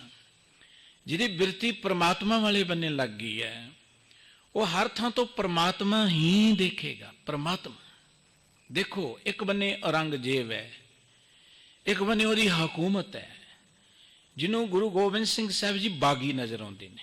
ਗੁਰੂ ਕਲਗੀਧਰ ਪਾਤਸ਼ਾਹ ਜੀ ਮਹਾਰਾਜ, ਜਿਨ੍ਹਾਂ ਦੇ ਜੀਵਨ ਦਿਹਾੜੇ ਨਾਲ ਸੰਬੰਧਿਤ ਦਿਨ ਚੱਲ ਰਹੇ ਨੇ, ਆਨੰਦਗੜ੍ਹ ਦਾ ਕਿਲ੍ਹਾ ਸਤਿਗੁਰੂ ਜੀ ਨੇ ਛੱਡਿਆ, ਸਰਸਾ ਨਦੀ ਨੂੰ ਪਾਰ ਕੀਤਾ, ਪਰਿਵਾਰ ਵਿਛੜ ਗਿਆ। ਚਮਕੌਰ ਦੀ ਕੱਚੀ ਜੀ ਹਵੇਲੀ ਸਤਿਗੁਰੂ ਜੀ ਘਿਰ ਗਏ ਨੇ। 10 ਲੱਖ ਦੇ ਘੇਰੇ ਦੇ ਨਾਲ ਦੁਨੀਆ ਦੇ ਮਰਦ ਅਗੰਮੜੇ ਵਰਿਆਮ ਅਕੇਲੇ ਸਤਿਗੁਰੂ ਜੀ ਨੇ ਟੱਕਰ ਲਈ ਹੈ। ਉਹਨਾਂ ਦੀ ਕੋਈ ਪੇਸ਼ ਨਹੀਂ ਗਈ। ਪ੍ਰਾਣਾ ਤੋਂ ਪਿਆਰੇ ਸਿੰਘ ਗੁਰੂ ਕੇ ਪੁੱਤਰ ਇੱਥੇ ਸ਼ਹਾਦਤ ਪ੍ਰਾਪਤ ਕਰ ਗਏ ਨੇ। ਦੁਨੀਆ ਦੀ ਮਹਾਨ ਜੰਗ ਹੈ ਗੁਰਸਿੱਖੋ, ਤੁਹਾਡਾ ਵਿਰਸਾ ਬੜਾ ਮਹਾਨ ਹੈ। ਮਾਣ ਮਹਿਸੂਸ ਕਰਿਆ ਕਰੋ ਆਪਣੇ ਸਤਿਗੁਰੂ ਦੀਆਂ ਕਰਨੀਆਂ ਤੇ। ਜੇ ਸਤਿਗੁਰੂ ਜੀ ਨੇ ਅਜਿਹਾ ਇਤਿਹਾਸ ਦਿੱਤਾ ਹੈ, ਸਾਨੂੰ ਅਜਿਹਾ ਪਿਛੋਕੜ ਦਿੱਤਾ ਹੈ, ਪਤਾ ਨਹੀਂ ਕਿਉਂ ਅਸੀਂ ਕਈ ਵਾਰਾਂ ਬੜੀ ਇੱਕ ਨਕਮੀ ਜੀ ਸੋਚ ਬੈਠਦੇ, ਕੌਮ ਦਾ ਕੀ ਬਣੇਗਾ ਜੀ, ਕੌਮ ਤਾਂ ਬੜੀ ਢੈਂਦੀ ਕਲਾ ਵੱਲ ਜਾ ਰਹੀ। ਕੌਮ ਢੈਂਦੀ ਕਲਾ ਵੱਲ ਨਹੀਂ, ਸਾਡੀ ਸੋਚ ਢੈਂਦੀ ਕਲਾ ਵਾਲੀ ਹੈ। ਜਦੋਂ ਮਨ 'ਚ ਨਿਰਾਸ਼ਤਾ ਆਏ, ਚਮਕੌਰ ਦੀ ਗੜੀ ਦੇ ਦਰਸ਼ਨ ਦੀਦਾਰ ਕਰ ਲਿਆ ਕਰੋ। ਜਦੋਂ ਮਨ ਵਿੱਚ ਢੈਂਦੀ ਕਲਾ ਆਏ, ਸਰਹੰਦ ਦੀ ਦੀਵਾਰ ਨੂੰ ਦੇਖ ਲਿਆ ਕਰੋ। ਬਾਬਾ ਬੰਦਾ ਸਿੰਘ ਬਹਾਦਰ ਜਦੋਂ ਪੰਜਾਬ ਦੀ ਧਰਤੀ ਤੇ ਆਏ, ਉਹਨਾਂ ਕੋਲ ਕੋਈ ਫੌਜ ਨਹੀਂ ਸੀ, ਉਹਨਾਂ ਕੋਲ ਕੋਈ ਕਿਲਾ ਨਹੀਂ ਸੀ, ਉਹਨਾਂ ਕੋਲ ਕੋਈ ਧਨ ਦੌਲਤ ਨਹੀਂ ਸੀ, ਹਥਿਆਰ ਨਹੀਂ ਸੀ। ਬਾਬਾ ਬੰਦਾ ਸਿੰਘ ਬਹਾਦਰ ਨੇ ਚਿੱਠੀਆਂ ਲਿਖੀਆਂ, ਸਿੱਖੋ ਤੁਹਾਨੂੰ ਚਮਕੌਰ ਦੀ ਗੜੀ ਯਾਦ ਕਰ ਰਹੀ ਹੈ, ਸਿੱਖੋ ਤੁਹਾਨੂੰ ਸਰਹੰਦ ਦੀ ਦੀਵਾਰ ਚੇਤੇ ਕਰ ਰਹੀ ਹੈ। ਸਿੱਖਾਂ ਦੇ ਖੂਨ ਉਬਲ ਗਏ ਤੇ ਸਿੱਖ ਕਹਿੰਦੇ ਜਦੋਂ ਅਸੀਂ ਲੜਦੇ ਸਨ, ਇਤਿਹਾਸਕਾਰ ਲਿਖਦੇ ਨੇ, ਆਪਣੇ ਤੇ ਮੁਲਕ ਦੇ ਅੰਦਰ ਸਿਰਫ ਲੋਕਾਂ ਦਾ ਇਤਿਹਾਸ ਬਰਬਾਦ ਕਰਨਾ ਹੀ ਇਹਨਾਂ ਦਾ ਸੁਭਾਅ ਹੈ। ਸਾਡਾ ਜਿਹੜਾ ਮੁਲਕ ਹੈ ਨਾ, ਇਹਦਾ ਹਿੰਦੁਸਤਾਨ ਨਾਂ ਇਸੇ ਕਰਕੇ ਰੱਖਿਆ। ਹਿੰਦੁਸਤਾਨ ਦਾ ਅਰਥ ਇਹ ਨਹੀਂ ਕਿ ਹਿੰਦੂਆਂ ਦਾ, ਕਿਉਂਕਿ ਇੱਥੇ ਇਤਿਹਾਸ ਬਣਾਉਣ ਵਾਲੇ ਨਹੀਂ, ਇਤਿਹਾਸ ਨੂੰ ਬਰਬਾਦ ਕਰਨ ਵਾਲੇ ਪੈਦਾ ਹੁੰਦੇ ਨੇ। ਲੋਕਾਂ ਦਾ ਕਲਚਰ ਬਰਬਾਦ ਕਰ ਦਿਓ, ਲੋਕਾਂ ਦਾ ਸਾਹਿਤ ਬਰਬਾਦ ਕਰ ਦਿਓ, ਲਿਖਤਾਂ ਨੂੰ ਬਰਬਾਦ ਕਰ ਦਿਓ, ਲੋਕਾਂ ਦੇ ਮੰਦਿਰਾਂ ਨੂੰ, ਧਰਮ ਮੰਦਿਰਾਂ ਨੂੰ ਢਾਉਣਾ ਸ਼ੁਰੂ। ਇਹੀ ਕੁਝ ਹੈ ਇਸ ਮੁਲਕ ਦੇ ਅੰਦਰ। ਕਿਤੇ ਵਿਰਸੇ ਨੂੰ ਸੰਭਾਲਣ ਵਾਲੀ ਸੋਚ ਬਹੁਤ ਘੱਟ ਹੈ ਸਾਡੇ ਮੁਲਕ ਦੇ ਅੰਦਰ। ਇੱਥੇ ਬਰਬਾਦੀ ਵਾਲੇ ਲੋਕ ਨੇ, ਕਿਉਂਕਿ ਨਾ ਸਿੱਖਿਆ ਹੀ ਇਹੀ ਕੁਝ ਹੈ, ਵਿਰਸਾ ਹੈ ਹੀ ਨਹੀਂ ਇਹਨਾਂ ਦੇ ਕੋਲ। ਇਹ ਕਿਸੇ ਦੇ ਵਿਰਸੇ ਨੂੰ ਕੀ ਸੰਭਾਲਣਗੇ। ਔਰ ਇਤਿਹਾਸਕਾਰ ਲਿਖਦੇ ਨੇ, ਪੱਛਮੀ ਇਤਿਹਾਸਕਾਰ, ਕਿ ਸਿੱਖ ਜਦੋਂ ਲੜਦੇ ਸਨ ਉਹਨਾਂ ਨੂੰ ਪੁੱਛਦੇ ਜਿੱਤੀ ਕਿਵੇਂ ਜਾਂ, ਕਹਿੰਦੇ ਜਦੋਂ ਅਸੀਂ ਲੜਦੇ ਸਨ ਤੇ ਸਾਡੇ ਅੰਦਰ ਸਾਡੇ ਸਾਹਮਣੇ ਬਾਬਾ ਜੋਰਾਵਰ ਸਿੰਘ ਜੀ, ਬਾਬਾ ਫਤਿਹ ਸਿੰਘ ਜੀ, ਸਾਡੇ ਸਾਹਮਣੇ ਗੁਰੂ ਤੇਗ ਬਹਾਦਰ ਸਾਹਿਬ ਜੀ ਦਾ ਸੀਸ ਸਾਨੂੰ ਨਜ਼ਰ ਆਉਂਦਾ ਸੀ। ਇਹ ਸਾਡਾ ਇਤਿਹਾਸ ਹੈ। ਮੈਂ ਬੇਨਤੀ ਕਰ ਰਿਹਾ ਸਾਂ ਕਿ ਜਿਹਨੂੰ ਨਜ਼ਰ ਆਉਂਦਾ ਹੈ ਔਰੰਗਜ਼ੇਬ ਨੂੰ, ਉਹ ਪਰਉਪਕਾਰੀ ਸਤਿਗੁਰੂ, ਉਹਨਾਂ ਦੇ 5 ਤੇ 7 ਸਾਲ ਦੇ ਜਿਹੜੇ ਮਾਸੂਮ ਬੱਚੇ ਨੇ, ਉਹਨਾਂ ਚੋਂ ਦੁਸ਼ਮਣ ਨਜ਼ਰ ਆ ਰਿਹਾ, ਬੱਚਿਆਂ ਚੋਂ ਦੁਸ਼ਮਣ ਨਜ਼ਰ ਆ ਰਿਹਾ। ਪਰ ਇੱਕ ਹੋਰ ਗਿਆਨੀ ਹੈ ਇਸ ਧਰਤੀ ਤੇ, ਉਹ ਚਿੱਠੀ ਲਿਖਦਾ ਹੈ ਔਰੰਗਜ਼ੇਬ ਨੂੰ। ਗੁਰੂ ਗੋਬਿੰਦ ਸਿੰਘ ਸਾਹਿਬ ਜ਼ਫਰਨਾਮਾ ਲਿਖਦੇ ਨੇ ਤੇ ਕੀ ਲਿਖਦੇ, ਤੇਰੇ ਅੰਦਰ ਇੱਕ ਅਸਲੀ ਮਨੁੱਖ ਬੈਠਾ, ਉਹਨੂੰ ਦੇਖ, ਆਪਣੀ ਜ਼ਮੀਰ ਦੀ ਆਵਾਜ਼ ਸੁਣ। ਗੁਰੂ ਕਲਗੀਧਰ ਪਾਤਸ਼ਾਹ ਜੀ ਨੂੰ ਉਸ ਜ਼ਾਲਮ ਦੇ ਵਿੱਚੋਂ ਵੀ ਰੱਬ ਨਜ਼ਰ ਆ ਰਿਹਾ ਹੈ। ਤੇਰੇ ਅੰਦਰ ਕੋਈ ਰੱਬੀ ਜੋਤ ਬੈਠੀ, ਉਹਨੂੰ ਆਵਾਜ਼ ਨੂੰ ਸੁਣ, ਤੂੰ ਕੀ ਲੈ ਕੇ ਆਇਆ ਤੇ ਕੀ ਜਾਣਾ। ਔਰੰਗਜ਼ੇਬ ਨੂੰ 5-7 ਸਾਲ ਜਾਂ ਉਹਦੇ ਬੰਦਿਆਂ ਨੂੰ 5-7 ਸਾਲ ਦੇ ਬੱਚਿਆਂ ਚੋਂ ਵੀ ਵੈਰ ਨਜ਼ਰ ਆ ਰਿਹਾ। ਦੇਖੋ ਨਾ, ਸਰਹੰਦ ਦੀ ਕਚਹਿਰੀ 'ਚ ਸੁਚਾਨੰਦ ਵਰਗੇ ਕਹਿੰਦੇ ਇਸ ਪੋਲੀਏ ਦੇ ਬੱਚੇ ਮਿਧ ਦਿਓ ਇਹਨਾਂ ਨੂੰ, ਉਹਨਾਂ ਨੂੰ ਉੱਥੋਂ ਵੀ ਸੱਪ ਹੀ ਨਜ਼ਰ ਆ ਰਿਹਾ। ਉਹਨਾਂ ਦੀ ਬਿਰਤੀ ਸੱਪ ਵਾਲੀ ਹੈ, ਉਹਨਾਂ ਦੀ ਆਪਣੀ ਬਿਰਤੀ ਵੈਰ ਭਾਵਨਾ ਵਾਲੀ ਹੈ। ਸੋ ਮੈਂ ਬੇਨਤੀ ਕਰ ਰਿਹਾ ਸਾਂ ਕਿ ਕੀ ਤੁਸੀਂ ਦੇਖਣਾ ਹੈ, ਤੁਹਾਡੀ ਮਰਜ਼ੀ ਹੈ। ਤੁਸੀਂ ਵੈਰੀ ਪੈਦਾ ਕਰਨੇ ਨੇ, ਤੁਸੀਂ ਸੱਜਣ ਪੈਦਾ ਕਰਨੇ ਨੇ, ਤੁਸੀਂ ਰੱਬ ਨੂੰ ਦੇਖਣਾ ਹੈ, ਤੁਸੀਂ ਚੋਰੀ ਦੇਖਣੀ, ਜੋ ਮਰਜ਼ੀ ਦੇਖ ਲਓ, ਧਰਤੀ ਦੇ ਉੱਪਰ ਸਭ ਕੁਝ ਹੈ। ਪਰ ਸਤਿਗੁਰੂ ਸਾਹਿਬ ਜੀ ਕਹਿੰਦੇ ਨੇ ਇੱਥੇ ਜਦੋਂ ਨਜ਼ਰ ਮਾਰੋਗੇ ਨਾ, ਬੇਅੰਤ ਉਹ ਪਰਮਾਤਮਾ ਜਿਹੜਾ ਹੈ ਨਾ, ਬੇਅੰਤ ਭਗਤ ਨੇ ਉਹਦੇ, ਬੇਅੰਤ ਭਗਤ ਪਰਮਾਤਮਾ ਦੇ ਪਿਆਰ 'ਚ ਹੀ ਜੁੜੇ ਰਹਿੰਦੇ ਨੇ। ਜਪਜੀ ਸਾਹਿਬ ਦੇ ਬਚਨ ਰੋਜ਼ ਪੜ੍ਹਦੇ, ਅਸੰਖ ਜਪ ਅਸੰਖ ਪਾਓ, ਅਸੰਖ ਪੂਜਾ ਅਸੰਖ ਤਪਤਾਓ। ਅਸੰਖਾਂ ਨੇ ਰੱਬ ਦੀ ਬੰਦਗੀ ਕਰਨ ਵਾਲੇ, ਪਰ ਅਸੰਖ ਚੋਰ ਹਰਾਮ ਖੋਰ, ਅਸੰਖ ਅਮਰ ਕਰ ਜਾਏ ਜੋਰ, ਅਸੰਖ ਗਲ ਵਡ ਹੱਤਿਆ ਕਮਾਏ, ਅਸੰਖ ਪਾਪੀ ਪਾਪ। ਅਸੰਖਾਂ ਨੇ ਬੁਰੇ ਕੰਮ ਕਰਨ ਵਾਲੇ, ਚੋਰੀ ਕਰਨ ਵਾਲੇ, ਠੱਗੀ ਕਰਨ ਵਾਲੇ, ਕਤਲੇਆਮ ਕਰਨ ਵਾਲੇ, ਬੁਰੇ ਕੰਮ ਕਰਨ ਵਾਲੇ ਅਸੰਖਾਂ ਹੀ ਨੇ, ਬੇਅੰਤੀ ਨੇ। ਤੁਸੀਂ ਜੋ ਦੇਖਣਾ ਚਾਹੋ ਉਹ ਤੁਹਾਨੂੰ ਨਜ਼ਰ ਆ ਜਾਏਗਾ, ਇਹ ਤੁਹਾਡੀ ਦ੍ਰਿਸ਼ਟੀ ਹੈ। ਸਾਹਿਬ ਕਹਿੰਦੇ ਕਰੋੜਾਂ ਭਗਤ ਨੇ, ਬੇਅੰਤ ਭਗਤ ਨੇ ਧਰਤੀ ਦੇ ਜਿਹੜੇ ਰੱਬ ਦੇ ਪਿਆਰ ਜੋੜੇ ਨੇ। ਕੋਟ ਛਤਰਪਤ ਕਰਤ ਨਮਸਕਾਰ। ਐਸ ਸਮੁੱਚੀ ਸ੍ਰਿਸ਼ਟੀ 'ਚ ਕਰੋੜਾਂ ਛਤਰਪਤੀ ਲੋਕ ਪ੍ਰਮਾਤਮਾ ਨੂੰ ਨਮਸਕਾਰਾਂ ਕਰਦੇ ਨੇ, ਕਰੋੜਾਂ ਛਤਰਪਤੀ ਲੋਕ ਪ੍ਰਮਾਤਮਾ ਦੇ ਅੱਗੇ ਸਿਰ ਝੁਕਾਉਂਦੇ ਨੇ। ਕੋਟ ਇੰਦਰ ਠਾਂਡੇ ਹੈ ਦੁਆਰ। ਇੱਕ ਇੰਦਰ ਨਹੀਂ, ਆ ਇੱਕ ਇੰਦਰ ਦੇਵਤਾ ਹਿੰਦੂ ਫਲਸਫੇ ਦੇ ਅੰਦਰ ਕਿਹਾ ਗਿਆ ਹੈ ਕਿ ਕੋਈ ਸਵਰਗਾਂ ਦਾ ਰਾਜਾ ਇੰਦਰ ਹੈ, ਦੇਵਤਿਆਂ ਦਾ ਰਾਜਾ ਇੰਦਰ ਹੈ। ਸਤਿਗੁਰੂ ਜੀ ਕਹਿੰਦੇ ਕਰੋੜਾਂ ਇੰਦਰ ਤੁਰੇ ਫਿਰਦੇ ਨੇ, ਇੱਕ ਇੰਦਰ ਹੈ ਕੋਈ? ਇੰਦਰ ਤਾਂ ਪਾਣੀ ਭਰਦਾ ਫਿਰਦਾ, ਇੰਦਰ ਪਾਣੀ ਭਰਦਾ ਫਿਰਦਾ ਪ੍ਰਮਾਤਮਾ ਦੇ ਦਰ ਤੇ। ਬੱਦਲ ਆਉਂਦਾ ਨਾ, ਕਹਿੰਦੇ ਜੀ ਇਹ ਇੰਦਰ ਹੈ, ਬੱਦਲ ਆ ਗਿਆ। ਕਰੋੜਾਂ ਹੀ ਇੰਦਰ ਰੱਬ ਦੇ ਦਰ ਤੇ ਪਾਣੀ ਭਰਦੇ ਫਿਰਦੇ ਨੇ। ਸਾਹਿਬ ਜੀ ਕਹਿੰਦੇ ਨੇ ਖੜੇ ਨੇ ਰੱਬ ਦੇ ਦਰ ਤੇ ਸੇਵਾ 'ਚ। ਕੋਟ ਬੈਕੁੰਠ ਜਾ ਕੇ ਦ੍ਰਿਸ਼ਟੀ ਮਾਂ ਹੈ। ਬੈਕੁੰਠ ਰੱਬ ਦੇ ਵਸਣ ਵਾਲੀ ਥਾਂ ਨੂੰ ਦੁਨੀਆ ਕਹਿੰਦੀ ਬੈਕੁੰਠ। ਕਈਆਂ ਨੇ ਉਹਦਾ ਨਾਮ ਬਿਸਤ ਰੱਖਿਆ, ਕਈਆਂ ਨੇ ਸਵਰਗ ਰੱਖਿਆ ਜੀ, ਉਹ ਕਿਤੇ ਮਿਲ ਜਾਏ। ਸਤਿਗੁਰੂ ਜੀ ਕਹਿੰਦੇ ਉਹ ਪਰਮਾਤਮਾ ਦੀ ਦ੍ਰਿਸ਼ਟੀ 'ਚ ਕਰੋੜਾਂ ਬੈਕੁੰਠ ਨੇ, ਕਰੋੜਾਂ ਬੈਕੁੰਠ। ਰੱਬ ਦਾ ਪਿਆਰਾ ਕਿਸੇ ਬੈਕੁੰਠ ਦੀ ਲਾਲਸਾ ਨਹੀਂ ਕਰਦਾ, ਕਿਸੇ ਮੁਕਤੀ ਦੀ ਲਾਲਸਾ ਨਹੀਂ ਕਰਦਾ। ਉਹ ਕਹਿੰਦਾ ਪਿਸਤ ਨਜ਼ੀਕ ਰਾਖ ਰਹਿਮਾਨਾ। ਕਿਰਪਾਲੂ ਪ੍ਰਭੂ ਸਾਨੂੰ ਆਪਣੇ ਨੇੜੇ ਰੱਖ, ਸਾਡੇ ਲਈ ਇਹੀ ਬਹਿੰਟ ਹੈ, ਇਹੀ ਬਿਸਤ ਹੈ, ਇਹੀ ਬੈਕੁੰਠ ਹੈ ਸਾਡੇ ਲਈ। ਉਹ ਪਰਮਾਤਮਾ ਦੀ ਮਿਹਰ ਭਰੀ ਨਜ਼ਰ ਹੋ ਜੇ, ਕਰੋੜਾਂ ਬੈਕੁੰਠ ਉਹਦੀ ਦ੍ਰਿਸ਼ਟੀ ਵਿੱਚ ਸਮਾਏ ਹੋਏ ਨੇ। ਕੋਟ ਨਾਮ ਜਾ ਕੀ ਕੀਮਤ ਨਾ ਹੈ। ਪਰਮਾਤਮਾ ਦੇ ਬੇਅੰਤ ਨਾਮ ਨੇ, ਬੇਅੰਤ। ਤੇ ਵਾਹਿਗੁਰੂ ਜੀ ਦੇ ਨਾਮਾਂ ਦੀ ਕੀਮਤ ਹੀ ਕੋਈ ਨਹੀਂ, ਵਾਹਿਗੁਰੂ ਜੀ ਦੇ ਨਾਮਾਂ ਦਾ ਮੁੱਲ ਹੀ ਕੋਈ ਨਹੀਂ। ਕੋਟ ਪੂਰੀਅਤ ਹੈ ਜਾ ਕੇ ਨਾਦ। ਨਾਦ ਮੈਣਾ ਵਾਜੇ। ਅਸੀਂ ਰੋਜ਼ ਸੋਦਰ ਦੀ ਪੌੜੀ ਪੜ੍ਹਦੇ ਹਾਂ। ਗਾਵਣ ਤੁਧਨੋ ਪੌਣ ਪਾਣੀ ਬੈਸੰਤਰ ਗਾਵੇ, ਰਾਜਾ ਧਰਮ ਦੁਆਰੇ ਗਾਵਣ ਤੁਨੋ ਚਿਤ ਗੁਪਤ ਲਿਖ ਜਾਣਨ। ਇਹ ਸਭ ਪਰਮਾਤਮਾ ਦੀ ਸਿਫਤ ਸਲਾਹ ਦੇ ਵਿੱਚ ਕਿਵੇਂ ਚਿੱਤਰ ਗੁਪਤ ਲੱਗੇ ਨੇ, ਈਸ਼ਰ ਬ੍ਰਹਮਾ ਦੇਵਤੇ ਲੱਗੇ ਨੇ, ਇੰਦਰਾਸਨਾਂ ਤੇ ਬੈਠੇ ਲੱਗੇ ਨੇ, ਧਰਮ ਰਾਜਾ ਹੱਥ ਜੋੜੀ ਖੜਾ ਹੈ, ਸਿੱਧ ਸਮਾਧੀਆਂ 'ਚ ਲੱਗੇ ਹੋਏ ਨੇ। ਸਾਹਿਬ ਜੀ ਕਹਿੰਦੇ ਨੇ ਕਿ ਉਹ ਪਰਮਾਤਮਾ ਜਿਹੜਾ ਹੈ ਉਹਦੇ ਦਰ ਤੇ ਕਰੋੜਾਂ ਹੀ ਵਾਜੇ ਵੱਜ ਰਹੇ ਨੇ। ਗੁਰੂ ਨਾਨਕ ਸਾਹਿਬ ਜੀ ਨੇ ਜਿਹੜਾ ਕਿਹਾ ਸੀ ਨਾ ਕਿ ਤੁਸੀਂ ਰੱਬ ਦੀ ਆਰਤੀ ਕੀ ਕਰਨੀ ਬਈ। ਰੱਬ ਦੀ ਆਰਤੀ ਕੋਈ ਥਾਲ 'ਚ ਦੀਵੇ ਪਾ ਕੇ ਹੁੰਦੀ ਹੈ? ਉਹ ਰੱਬ ਕੋਈ ਇਹੋ ਜਿਹਾ ਹੀ ਹੈ ਕਿ ਨਿੱਕੀ ਜੀ ਥਾਲੀ 'ਚ ਹੀ ਪਾ ਕੇ ਉਹਦੀ ਤੁਸੀਂ ਆਰਤੀ ਕਰੀ ਜਾਓ? ਰੱਬ ਨੂੰ ਤੇ ਲੋਕਾਂ ਨੇ, ਜੋ ਭਗਤ ਜੀ ਨੇ ਕਿਹਾ ਸੀ, ਲੋਗਨ ਰਾਮ ਖਡਾਉਣਾ ਜਾਣਾ। ਲੋਕਾਂ ਨੇ ਰੱਬ ਨੂੰ ਖਡਾਉਣਾ ਹੀ ਸਮਝਿਆ ਹੋਇਆ। ਸਤਿਗੁਰੂ ਜੀ ਕਹਿੰਦੇ ਉਹ ਪਰਮਾਤਮਾ ਦੀ ਆਰਤੀ ਜਿਹੜੀ ਹੋ ਰਹੀ ਹੈ ਉਹ ਤੇ ਬੜੀ ਅਜੀਬ ਹੈ, ਉਹ ਬੜੀ ਅਦਭੁਤ ਹੈ। ਤੁਸੀਂ ਰੱਬ ਦੀ ਆਰਤੀ ਕੀ ਕਰਨੀ? ਗगन में थाल रब चंद दीपक बने, तार का मंडल जनक मोती, धूप मल्यान लो पवन चवरो करे, सगल बनराय फुलंत ज्योति। कैसी आरती होए, भव खंडन है तेरी आरती। वाहिगुरु जी तुहाडी किन्नी महान अजीब अदभुत आरती हो रही है। उस आरती विच करोड़ां ही साज वज रहे, करोड़ां। असीं साज की वजाउने ने? करोड़ां साज। आ जिहड़े साज असीं वाजे गाजे जे वजाउने आ ना, ये सुरां जिहड़ियां ने ये प्रकृति चों कढियां गईयां ने। ये सुरां मनुख ने नहीं बनाईयां, ये प्रकृति चों कढियां सत सुरां, प्रकृति च। संगीत तां प्रकृति च समाया होया है। बंदा वाजे वूजे सुन लई तैयार है, लेकिन जो प्रकृति च संगीत है उन्होंने को भागां वाला सुनता है। किते एकांत विच बैठ के देखो, तानू प्रकृति चो जिहड़ा संगीत सुनेगा वो अजे मनुख नहीं गा सकता। हो जा प्रकृति जिहड़ी बड़ी विस्मादक है। सतगुरु जी ने एवें नहीं सीखिया, बलिहारी कुदरत वसिया तेरा अंत न जाई लखिया। साहब कहते वाहिगुरु जी दे दर ते करोड़ां ਆਵਾਜ਼ਾਂ, ਕਰੋੜਾਂ ਸਾਜ਼ ਵੱਜ ਰਹੇ ਨੇ, ਵਾਜੇ ਵੱਜ ਰਹੇ ਨੇ। ਕੋਟ ਅਖਾੜੇ ਚਲਤ ਬਿਸਮਾਦ, ਪਰਮਾਤਮਾ ਦੇ ਕਰੋੜਾਂ ਅਖਾੜੇ ਨੇ ਚੱਲ ਰਹੇ। ਬੜੀ ਬਿਸਮਾਦਮਈ ਅਵਸਥਾ ਹੈ ਪਰਮਾਤਮਾ ਦੀ ਰਚਨਾ ਦੀ। ਬਿਸਮਾਦ ਜਿਹਨੂੰ ਆਪਾਂ ਕਹਿੰਦੇ ਆ ਹੈਰਾਨ ਕੁਨ, ਆਸ਼ਚਰਜ, ਜਿੱਥੇ ਜਾ ਕੇ ਬੰਦਾ ਦੇਖ ਕੇ ਵਾਹ ਕਰ ਉੱਠਦਾ, ਵਾਹ। ਵਿਸਮਾਦ ਵਿੱਚ ਚਲਿਆ ਜਾਂਦਾ ਹੈ, ਜਿਸ ਨੂੰ ਬਿਆਨ ਕਰਨ ਦੇ ਲਈ ਮਨੁੱਖ ਦੇ ਕੋਲ ਲਫ਼ਜ਼ ਨਹੀਂ ਹੁੰਦਾ ਵਾਹ ਤੋਂ ਬਿਨਾਂ। ਵਾਹ, ਸਤਿਗੁਰੂ ਜੀ ਨੇ ਇਸੇ ਕਰਕੇ ਵਾਹਿਗੁਰੂ, ਉਹ ਆਸ਼ਚਰਜ ਵਾਹਿਗੁਰੂ, ਉਹ ਅਚਰਜ ਪਰਮਾਤਮਾ।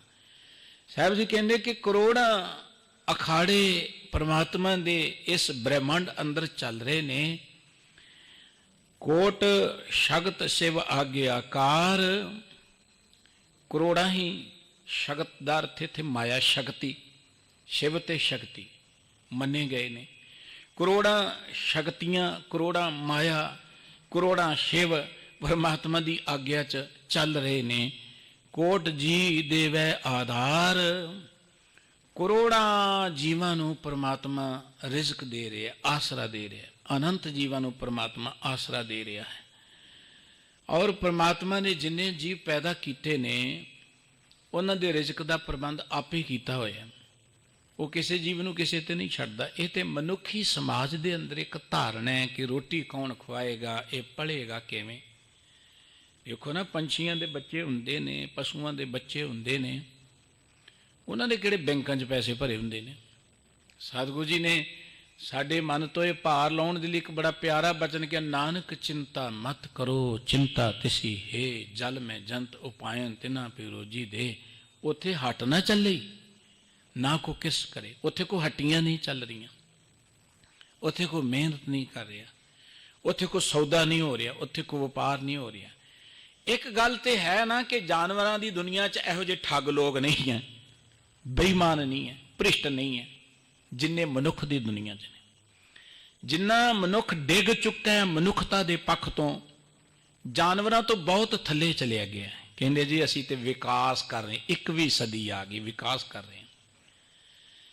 ਅਤਿਅੰਤ ਭ੍ਰਿਸ਼ਟ ਹੋ ਗਿਆ ਮਨੁੱਖ। ਰਾਜਨੀਤਿਕ ਰੁਤਬਿਆਂ ਤੇ ਬੈਠ ਕੇ ਅਤ ਦਰਜੇ ਦਾ ਝੂਠ ਮੰਨਿਆ ਹੀ ਨਹੀਂ ਜਾ ਸਕਦਾ। ਝੂਠ ਏਡਾ ਵੱਡਾ, ਹਰ ਪਾਸੇ ਨਜ਼ਰ ਮਾਰ ਲਓ, ਭਾਵੇਂ ਧਰਮ ਦੀ ਦੁਨੀਆ 'ਚ ਨਜ਼ਰ ਮਾਰ ਲਓ, ਰਾਜਨੀਤੀ ਦੀ ਦੁਨੀਆ 'ਚ ਇਹੋ ਜਿਹੇ ਢੀਠ ਤੇ ਬੇਸ਼ਰਮ ਲੋਕ ਆਉਂਦੇ ਨੇ ਜਿਨ੍ਹਾਂ ਨੂੰ ਝੂਠ ਬੋਲਣ ਲੱਗਿਆਂ ਬੜਾ ਮਾਣ ਮਹਿਸੂਸ ਹੁੰਦਾ। ਮਨੁੱਖਤਾ ਤੇ ਆਪੇ ਡਿੱਗੇਗੀ। ਇਹ ਮਤਾਂ ਸੋਚਣਾ ਜਾਂ ਉਹ ਸੋਚਣਾ ਕਿ ਅਸੀਂ ਜ਼ਿੰਦਗੀ 'ਚ ਬਹੁਤ ਵੱਡਾ ਕੋਈ ਮਾਰਕਾ ਮਾਰ ਰਹੇ ਹਾਂ।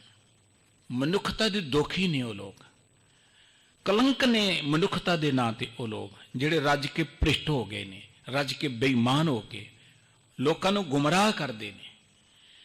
ਜਾਨਵਰਾਂ ਦੀ ਦੁਨੀਆ 'ਚ ਕੁਝ ਨਹੀਂ ਮਿਲੇਗਾ।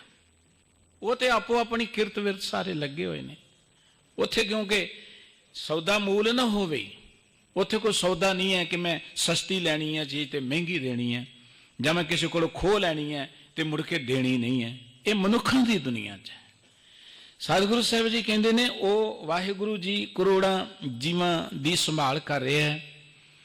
ਕੋਟ ਤੀਰਥ ਜਾ ਕੇ ਚਰਨ ਮਝਾਰ, ਦੁਨੀਆ ਤੀਰਥਾਂ ਤੇ ਜਾਂਦੀ, ਇਹ ਵੀ ਮਨੁੱਖ ਹੀ ਜਾਂਦਾ ਇਕੱਲਾ। ਆਖੋ ਸਤਨਾਮ ਸੀ ਭਾਈ, ਫਲਾਣੇ ਥਾਂ ਤੇ ਨਹਾ ਲਓ, ਮੱਛੀਆਂ ਕਿਤੇ ਨਹਾਉਣ ਨਹੀਂ ਜਾਂਦੀਆਂ। ਵੈਸੇ ਵੀ ਭਗਤ ਜੀ ਨੇ ਇੱਕ ਬੜਾ ਇਨਕਲਾਬੀ ਬਚਨ ਕਿ ਜਲ ਕੇ ਮਜਨ ਜੇ ਗਤ ਹੋਵੇ, ਨਿਤ ਨਿਤ ਮੇਢਕ ਨਹਾਵੇ। ਉਹ ਪਾਣੀ 'ਚ ਨਹਾਤੇ ਜੇ ਮੁਕਤੀ ਮਿਲਦੀ ਤੇ ਮੱਛੀਆਂ ਤੇ ਰਹਿੰਦੀਆਂ ਉੱਥੇ ਨੇ, ਡੱਡੂ ਤੇ ਰਹਿੰਦੇ ਉੱਥੇ ਨੇ। ਤੁਸੀਂ ਕਹਿੰਦੇ ਫਲਾਣੇ ਸਰੋਵਰ ਤੇ ਇਸ਼ਨਾਨ ਕਰ ਲਓ। ਸਰੋਵਰਾਂ ਤੇ ਜਾਣ ਦਾ ਮਕਸਦ ਕੁਝ ਹੋਰ ਸੀ। ਉਹ ਸਾਡੇ ਗੁਰੂ ਸਾਹਿਬਾਂ ਨੇ ਬਣਾਏ ਨੇ। ਉੱਥੇ ਜਾ ਕੇ ਸਾਨੂੰ ਗੁਰੂ ਕਾ ਉਪਦੇਸ਼ ਚੇਤੇ ਆਏ, ਗੁਰੂ ਕੇ ਬਚਨਾਂ ਨਾਲ ਜੁੜੀਏ, ਕੋ ਸਾਡੇ ਅੰਦਰ ਗੁਰੂ ਕਾ ਪਿਆਰ ਜਾਗੇ। ਤੇ ਜੇ ਨਹਾ ਕੇ ਹੰਕਾਰ ਹੀ ਕਰ ਲਿਆ, ਮੈਂ 11 ਇਸ਼ਨਾਨ ਕਰ ਲਏ, 11 ਪੁੰਨਿਆਂ ਨਹਾ ਲੀਆਂ, 11 ਮੱਸਿਆਂ ਨਹਾ ਲੀਆਂ, ਤੇ ਪੁੱਛੋ ਉੱਥੇ ਤੇ ਮੱਛੀਆਂ ਨੇਤੀ ਨਹਾਉਂਦੀਆਂ ਨੇ, ਉਹ ਕਿਹੜੀਆਂ ਬ੍ਰਹਮ ਗਿਆਨੀ ਬਣ ਗਈਆਂ ਨੇ। ਸਤਿਗੁਰੂ ਸਾਹਿਬ ਜੀ ਕਹਿੰਦੇ ਨੇ ਜਲ ਕੇ ਮੱਜਨ ਜੇ ਗਤ ਹੋਵੇ। ਸਾਹਿਬ ਜੀ ਕਹਿੰਦੇ ਨੇ ਕਿ ਮਨੁੱਖ ਹੈ ਜਿਹੜਾ ਤੀਰਥਾਂ ਤੇ ਜਾਂਦਾ ਹੈ, ਤੀਰਥਾਂ ਤੇ ਇਸ ਖਿਆਲ ਨਾਲ ਜਾਂਦਾ ਕਿ ਮੈਨੂੰ ਕੋਈ ਮੁਕਤੀ ਮਿਲ ਜਾਏ, ਮੇਰੀ ਕੋਈ ਮੈਲ ਲੱਥ ਜਾਏ। ਤੇ ਸਤਿਗੁਰੂ ਜੀ ਕਹਿੰਦੇ ਉਹ ਜਿਹੜਾ ਪਰਮਾਤਮਾ ਹੈ ਨਾ, ਕੋਟ ਤੀਰਥ ਜਾ ਕੇ ਚਰਨ ਮਝਾਰ, ਉਹਦੇ ਚਰਨਾਂ 'ਚ ਕਰੋੜਾਂ ਹੀ ਤੀਰਥ ਸਮਾਏ ਹੋਏ ਨੇ। ਕਰੋੜਾਂ ਤੀਰਥ ਭਾਵ ਤੁਸੀਂ ਉਹਦੇ ਚਰਨਾਂ ਨਾਲ ਜੁੜੋਗੇ, ਤੁਹਾਡਾ ਉੱਥੇ ਤੀਰਥ ਇਸ਼ਨਾਨ ਹੋ ਜਾਏਗਾ। ਕਰੋੜਾਂ ਤੀਰਥ ਉੱਥੇ ਨੇ, ਤੁਸੀਂ ਆਪਣੇ ਮਨ ਦੀ ਮੈਲ ਤੋਂ ਮੁਕਤ ਹੋਣਾ ਹੈ, ਦੁੱਖਾਂ ਤੋਂ ਮੁਕਤ ਹੋਣਾ ਹੈ। ਫਿਰ ਤੀਰਥ ਨਹਾਵਣ ਜਾਓ, ਤੀਰਥ ਨਾਮ ਹੈ।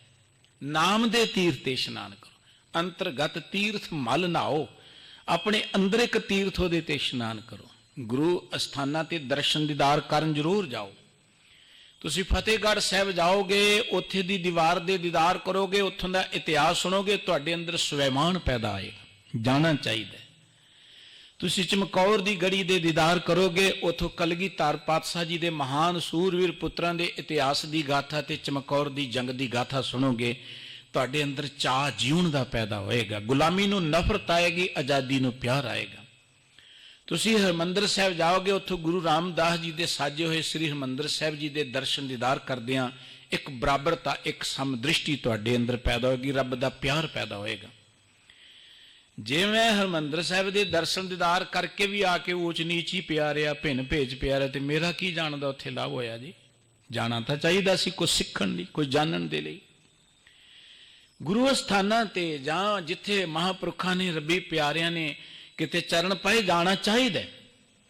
ਪਰ ਇਸ ਲਈ ਨਹੀਂ ਜਾਣਾ ਚਾਹੀਦਾ ਕਿ ਉੱਥੇ ਨਹਾ ਕੇ ਮੁਕਤੀ ਮਿਲ ਜਾਏਗੀ, ਉੱਥੇ ਨਹਾ ਕੇ ਕੋਈ ਮੇਰੇ ਦੁੱਖ ਦੂਰ ਹੋ ਜਾਣਗੇ। ਦੁੱਖ ਤੇ ਦੂਰ ਹੋਣਗੇ ਜੇ ਉੱਥੋਂ ਦਾ ਉਪਦੇਸ਼ ਹਿਰਦੇ 'ਚ ਵਸਾਓਗੇ, ਜੇ ਉੱਥੋਂ ਦੇ ਬਚਨ ਹਿਰਦੇ 'ਚ ਵਸਾਓਗੇ, ਜੇ ਅੰਦਰੋਂ ਅਹੰਕਾਰ ਨੂੰ, ਔਗਣਾਂ ਨੂੰ ਦੂਰ ਕਰ ਲਓਗੇ। ਸਾਹਿਬ ਕਹਿੰਦੇ ਪ੍ਰਮਾਤਮਾ ਦੇ ਚਰਨਾਂ 'ਚ ਕਰੋੜਾਂ ਹੀ ਤੀਰਥ ਸਮਾਏ ਹੋਏ ਨੇ। ਕੋਟ ਪਵਿੱਤਰ ਜਪਤ ਨਾਮ ਚਾਰ, ਬੇਅੰਤ ਲੋਕੀ ਪ੍ਰਮਾਤਮਾ ਦਾ ਨਾਮ ਜਪ ਕੇ ਪਵਿੱਤਰ ਹੋ ਰਹੇ ਨੇ। ਚਾਰ ਮੈਣਾ ਸੁੰਦਰ, ਪਰਮਾਤਮਾ ਦੇ ਉਸ ਸੁੰਦਰ ਮਹਾਨ ਨਾਮ ਨੂੰ ਜਪ ਕੇ ਬੇਅੰਤ ਲੋਕੀ ਪਵਿੱਤਰ ਹੋ ਰਹੇ ਨੇ। ਬੇਅੰਤ ਲੋਕੀ ਜਿਹੜੇ ਨੇ ਮੈਲ ਤੋਂ ਮੁਕਤ ਹੋ ਰਹੇ ਨੇ। ਕੋਟ ਪੁਜਾਰੀ ਕਰਤੇ ਪੂਜਾ, ਬੇਅੰਤ ਲੋਕ ਪ੍ਰਮਾਤਮਾ ਦੀ ਪੂਜਾ ਕਰ ਰਹੇ, ਬੇਅੰਤ ਤਰੀਕਿਆਂ ਦੇ ਨਾਲ। ਪੂਜਾ ਕੋਈ ਇੱਕ ਵਿਧੀ ਨਾਲ ਨਹੀਂ ਹੈ ਕਿ ਜੋ ਮੈਂ ਕਰ ਰਿਹਾ ਇਹੀ ਪੂਜਾ ਹੈ। ਇਹ ਆਪੋ ਆਪਣਾ ਢੰਗ ਤਰੀਕਾ, ਆਪੋ ਆਪਣੇ ਸੱਭਿਆਚਾਰ ਅਨੁਸਾਰ ਹੋ ਸਕਦਾ ਹੈ। ਬੇਅੰਤ ਪੁਜਾਰੀ ਪ੍ਰਮਾਤਮਾ ਦੀ ਪੂਜਾ ਕਰ ਰਹੇ ਨੇ। ਕੋਟ ਵਿਸਥਾਰਨ ਅਵਰ ਨ ਦੂਜਾ, ਪਰਮਾਤਮਾ ਦਾ ਇਹ ਵਿਸਥਾਰ ਬੇਅੰਤ ਹੈ। ਕਰੋੜਾਂ ਇਹੋ ਜਿਹਾ ਪ੍ਰਮਾਤਮਾ ਨੇ ਪਸਾਰੇ ਰਚੇ ਹੋਏ ਨੇ। ਪਰਮਾਤਮਾ ਵਰਗਾ ਹੋਰ ਕੋਈ ਹੈ ਹੀ ਨਹੀਂ ਹੈ। ਪਰਮਾਤਮਾ ਵਰਗਾ ਹੋਰ ਕੋਈ ਨਹੀਂ ਹੈ। ਕੋਟ ਮਹਿਮਾ ਜਾ ਕੀ ਨਿਰਮਲ ਹੰਸ, ਬੇਅੰਤ ਲੋਕ ਪ੍ਰਮਾਤਮਾ ਦੀ ਮਹਿਮਾ ਕਰ ਰਹੇ ਨੇ। ਬੇਅੰਤ ਨਿਰਮਲ ਹੰਸ, ਹੰਸ ਦਾ ਅਰਥ ਹੁੰਦਾ ਹੈ ਜਿਹੜੇ ਪਵਿੱਤਰ ਬਿਰਤੀ ਵਾਲੇ ਲੋਕ, ਹੰਸ ਬਿਰਤੀ, ਮੈਲ ਤੋਂ ਰਹਿਤ ਬਿਰਤੀ। ਬੇਅੰਤ ਲੋਕੀ ਪਰਮਾਤਮਾ ਦੀ ਕੀਰਤੀ ਕਰਕੇ, ਪਰਮਾਤਮਾ ਦੀ ਉਸਤਤ ਕਰਕੇ ਹੰਸ ਬਣਦੇ ਜਾਂਦੇ ਨੇ, ਮੈਲ ਤੋਂ ਮੁਕਤ ਹੁੰਦੇ ਜਾਂਦੇ ਨੇ। ਕੋਟ ਉਸਤਤ ਜਾ ਕੀ ਕਰਤ ਬ੍ਰਹਮੰਸ, ਬ੍ਰਹਮ ਅੰਸ਼, ਬ੍ਰਹਮਾ ਦੇ ਚਾਰ ਪੁੱਤਰ ਗਿਣੇ ਨੇ। ਸਨਤ, ਸਨਤ ਕੁਮਾਰ, ਸਨੰਦਨ, ਸਨਕ ਆਦਿਕ। ਬਾਬਾ ਕਬੀਰ ਸਾਹਿਬ ਜੀ ਦਾ ਇੱਕ ਬਚਨ ਹੈ ਕਿ ਸਨਕ ਸਨੰਤ ਸਮਾਨ ਮਹੇਸ਼ ਸਮਾਨਾ, ਸ਼ੇਖ ਨਾਗ ਤੇਰੋ ਮਰਮ ਨਾ ਜਾਨਾ। ਬ੍ਰਹਮਾ ਦੇ ਚਾਰ ਪੁੱਤਰ ਵੀ ਪ੍ਰਮਾਤਮਾ ਦਾ ਅੰਤ ਨਹੀਂ ਪਾ ਸਕੇ। ਸ਼ੇਖ ਨਾਗ ਪ੍ਰਮਾਤਮਾ ਦਾ ਅੰਤ ਨਹੀਂ ਪਾ ਸਕਿਆ। ਇੱਥੇ ਸਾਹਿਬ ਜੀ ਕਹਿੰਦੇ ਕਿ ਕੋਟ ਉਸਤਤ ਜਾ ਕੀ ਕਰਤ ਬ੍ਰਹਮੰਸ, ਬ੍ਰਹਮਾ ਦੇ ਚਾਰ ਪੁੱਤਰ ਵਿਦਵਾਨ ਨੇ। ਇਹੋ ਜਿਹੇ ਕਰੋੜਾਂ ਹੀ ਬ੍ਰਹਮਾ ਦੇ ਪੁੱਤਰਾਂ ਵਰਗੇ ਜਿਹੜੇ ਪ੍ਰਮਾਤਮਾ ਦੀ ਉਸਤਤ ਕਰ ਰਹੇ ਨੇ। ਇਹ ਕੁਛ ਚਾਰ ਹੀ ਨਹੀਂ, ਸਨਤ ਕੁਮਾਰ, ਸਨਕ, ਸਨੰਦਨ ਹੀ ਨਹੀਂ, ਕਰੋੜਾਂ ਬ੍ਰਹਮਾ ਦੇ ਪੁੱਤਰ, ਭਾਵ ਕਰੋੜਾਂ ਹੀ ਉਹ ਜਿਹੇ ਹੋਰ ਲੋਕ ਬੇਅੰਤ ਜੀਵ ਜਿਹੜੇ ਪ੍ਰਮਾਤਮਾ ਦੀ ਉਸਤਤ ਕਰ ਰਹੇ ਨੇ। ਕੋਟ ਪਰਲੋ ਓਪਤ ਨਿਮਖ ਮਾਹੇ, ਇੱਕ ਨਿਮਖ ਦੇ ਅੰਦਰ ਕਰੋੜਾਂ ਪਰਲੋ ਪ੍ਰਮਾਤਮਾ ਪੈਦਾ ਕਰ ਸਕਦਾ ਹੈ। ਕਰੋੜਾਂ ਜੀਵ ਪੈਦਾ ਕਰ ਸਕਦਾ, ਕਰੋੜਾਂ ਜੀਵ ਖਤਮ ਕਰ ਸਕਦਾ ਹੈ, ਕਰੋੜਾਂ ਬਣਾ ਸਕਦਾ। ਉਹਦੀ ਦ੍ਰਿਸ਼ਟੀ ਇੰਨੀ ਮਹਾਨ ਕਿ ਛਿਨ ਮੈਂ ਰਾਓ ਰੰਗ ਕੋ ਕਰੀ, ਰਾਓ ਰੰਗ ਕਰ ਡਾਰੇ, ਰੀਤੇ ਪਰੇ ਪਰੇ ਸਖ ਨਾਵੇ ਜੇ ਤਾਂ ਕੋ ਵਿਵਹਾਰੇ। ਇੱਕ ਛਿਨ ਵਿੱਚ ਰਾਜਿਆਂ ਨੂੰ ਰੰਕ ਕਰ ਸਕਦਾ ਹੈ, ਰੰਕਾਂ ਨੂੰ ਰਾਜੇ ਬਣਾ ਸਕਦਾ ਹੈ, ਖਾਲੀਆਂ ਨੂੰ ਭਰ ਸਕਦਾ ਹੈ, ਭਰਿਆਂ ਨੂੰ ਖਾਲੀ ਕਰ ਸਕਦਾ ਹੈ, ਆਕਾਸ਼ ਤੇ ਚੜਿਆਂ ਨੂੰ ਧਰਤੀ ਤੇ ਸੁੱਟਦਾ, ਧਰਤੀ ਤੇ ਰੋਲਦੇ ਨੂੰ ਆਕਾਸ਼ ਜਿੰਨੀ ਉੱਚੀ ਉਠਾ ਸਕਦਾ ਹੈ, ਪੰਡਤਾਂ ਨੂੰ ਮੂਰਖ ਬਣਾ ਸਕਦਾ ਹੈ, ਮੂਰਖਾਂ ਨੂੰ ਪੰਡਤ ਬਣਾ ਸਕਦਾ ਹੈ। ਇੱਕ ਛਿਨ ਵਿੱਚ ਉਹਦੀ ਸਮਰੱਥ ਹੈ। ਛੀਆਂ, ਬਾਜਾਂ, ਚਰਗਾਂ, ਕੁਈਆਂ, ਇਹਨਾਂ ਖਵਾਏ ਘਾਹ, ਘਾਹ ਖਾਨ ਤਨ ਮਾਸ ਖਵਾਲੇ, ਇਹ ਚਲਾਏ ਰਾਹ, ਨਦੀਆਂ ਵਿੱਚ ਟਿੱਬੇ ਥਖਾਲੇ, ਥਲੀ ਕਰੇ ਸਗਾ, ਕੀੜਾ ਥਾਪ ਦੇ ਪਾਤਸ਼ਾਹੀ ਲਸ਼ਕਰ ਕਰੇ ਸੁਆ। ਇਹ ਪ੍ਰਮਾਤਮਾ ਦੀ ਸਮਰੱਥਾ ਹੈ ਕਿ ਪ੍ਰਮਾਤਮਾ ਸ਼ੀਆਂ ਬਾਜਾਂ ਚਰਗਾਂ ਕੋਈ, ਜਿਹੜੇ ਕਹਿੰਦੇ ਨਾ ਜੀ ਇਹ ਸ਼ੇਰ ਜਿਹੜਾ ਮਾਸਖੋਰਾ ਹੁੰਦਾ ਹੈ, ਚਰਗ ਕੋਈ, ਇਹ ਸਭ ਮਾਸਾਹਾਰੀ ਜਾਨਵਰ ਨੇ। ਪਰਮਾਤਮਾ ਮਜਬੂਰ ਕਰ ਦਿੰਦਾ ਹੈ ਕਿ ਉਹ ਘਾਹ ਖਾਣ ਲਈ ਮਜਬੂਰ ਹੋ ਜਾਂਦੇ ਨੇ। ਦੇਖੋ ਗਊ ਬਹੁਤ ਵਧੀਆ ਇੱਕ ਜੀਵ ਹੈ, ਕਿਉਂਕਿ ਦੁੱਧ ਦਿੰਦਾ ਹੈ, ਜ਼ਿਮੀਂਦਾਰੇ ਦੇ ਵੱਛਿਆਂ ਦੇ ਨਾਲ ਹਲ ਵਾਉਂਦੇ ਸਨ। ਬਹੁਤ ਇੱਕ ਪਿਆਰਾ ਜੀਵ ਹੈ ਗਊ, ਵੈਸੇ ਵੀ ਸੁਭਾਅ ਕਰਕੇ ਬਹੁਤ ਵਧੀਆ। ਸਾਡੇ ਹਿੰਦੂ ਵੀਰ ਇਹਨੂੰ ਮਾਤਾ ਕਹਿੰਦੇ ਨੇ, ਇਹ ਉਹਨਾਂ ਨੂੰ ਮੁਬਾਰਕ ਹੈ। ਪਰ ਤੁਸੀਂ ਦੇਖੋ ਗਊ ਇੰਨਾ ਪਿਆਰਾ ਜੀਵ ਹੈ, ਘਰਾਂ 'ਚ ਰੱਖਦੇ ਅਸੀਂ ਪਾਲਦੇ। ਜ਼ਿਮੀਂਦਾਰ ਜਿਹੜਾ ਨਾ ਉਹ ਕਦੀ ਗਊ ਨਹੀਂ ਛੱਡਦਾ, ਇਹ ਗੱਲ ਚੇਤੇ ਰੱਖਣਾ। ਪਹਿਲੀ ਗੱਲ, ਹੁਣ ਤੇ ਜ਼ਿਮੀਂਦਾਰ ਰੱਖਦੇ ਨਹੀਂ, ਡਰਦੇ ਮਾਹੌਲ ਤੋਂ। ਇਹ ਤੇ ਗਊ ਦੀ ਬੜੀ ਸੇਵਾ ਕਰਦੇ ਨੇ। ਮੈਨੂੰ ਆਪਣਾ ਬਚਪਨ ਯਾਦ ਹੈ, ਮੈਂ ਉਸ ਮਾਹੌਲ 'ਚ ਜ਼ਿਮੀਂਦਾਰਾਂ 'ਚ ਰਿਹਾ। ਗਊ ਦੇ ਵੱਛਿਆਂ ਦੀ, ਗਊ ਦੀ ਬੜੀ ਸੇਵਾ ਕਰਦੇ।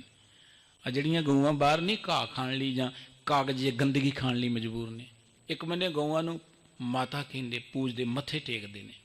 ਕੁਦਰਤ ਦਾ ਤੁਸੀਂ ਨਿਯਮ ਦੇਖੋ ਨਾ, ਗੰਦਗੀ ਖਾ ਰਹੀਆਂ ਗਊਆਂ, ਗੰਦਗੀ ਖਾ ਰਹੀਆਂ ਨੇ। ਇਹ ਵੀ ਇੱਕ ਕੁਦਰਤ ਦਾ ਨਿਯਮ ਹੈ। ਇਹ ਪਿੰਡਾਂ ਦੇ ਲੋਕਾਂ ਦੀਆਂ ਨਹੀਂ ਹੈ। ਪਿੰਡਾਂ ਦੇ ਲੋਕ ਕਦੀ ਨਹੀਂ ਖੁੱਲੀਆਂ ਛੱਡਦੇ।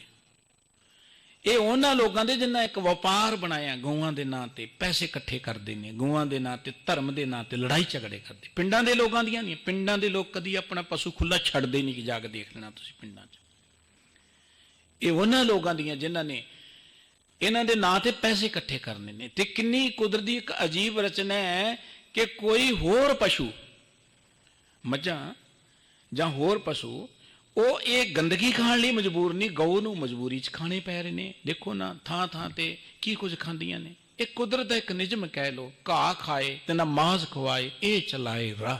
ਘਾਹ ਖਾਣ ਵਾਲੇ ਮਾਸ ਖਾਣ ਲਈ ਮਜਬੂਰ ਹੋ ਜਾਂਦੇ ਨੇ, ਮਾਸ ਖਾਣ ਵਾਲੇ ਘਾਹ ਖਾਣ ਲਈ ਮਜਬੂਰ ਹੋ ਜਾਂਦੇ ਨੇ।